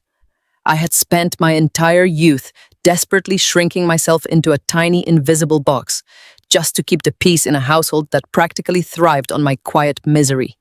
I gave them my time, my precious energy, my fleeting childhood, and eventually my entire inheritance, and it was absolutely never enough. But sitting here, on this beautiful terrace, overlooking the endless horizon, I finally understood the incredible, magnificent power of walking away. Walking away is not a sign of cowardice or weakness. It is the absolute ultimate expression of self-respect. The day I packed that single black duffel bag and walked out of their pristine front door was the day I finally stopped bleeding out to keep their fraudulent lives warm.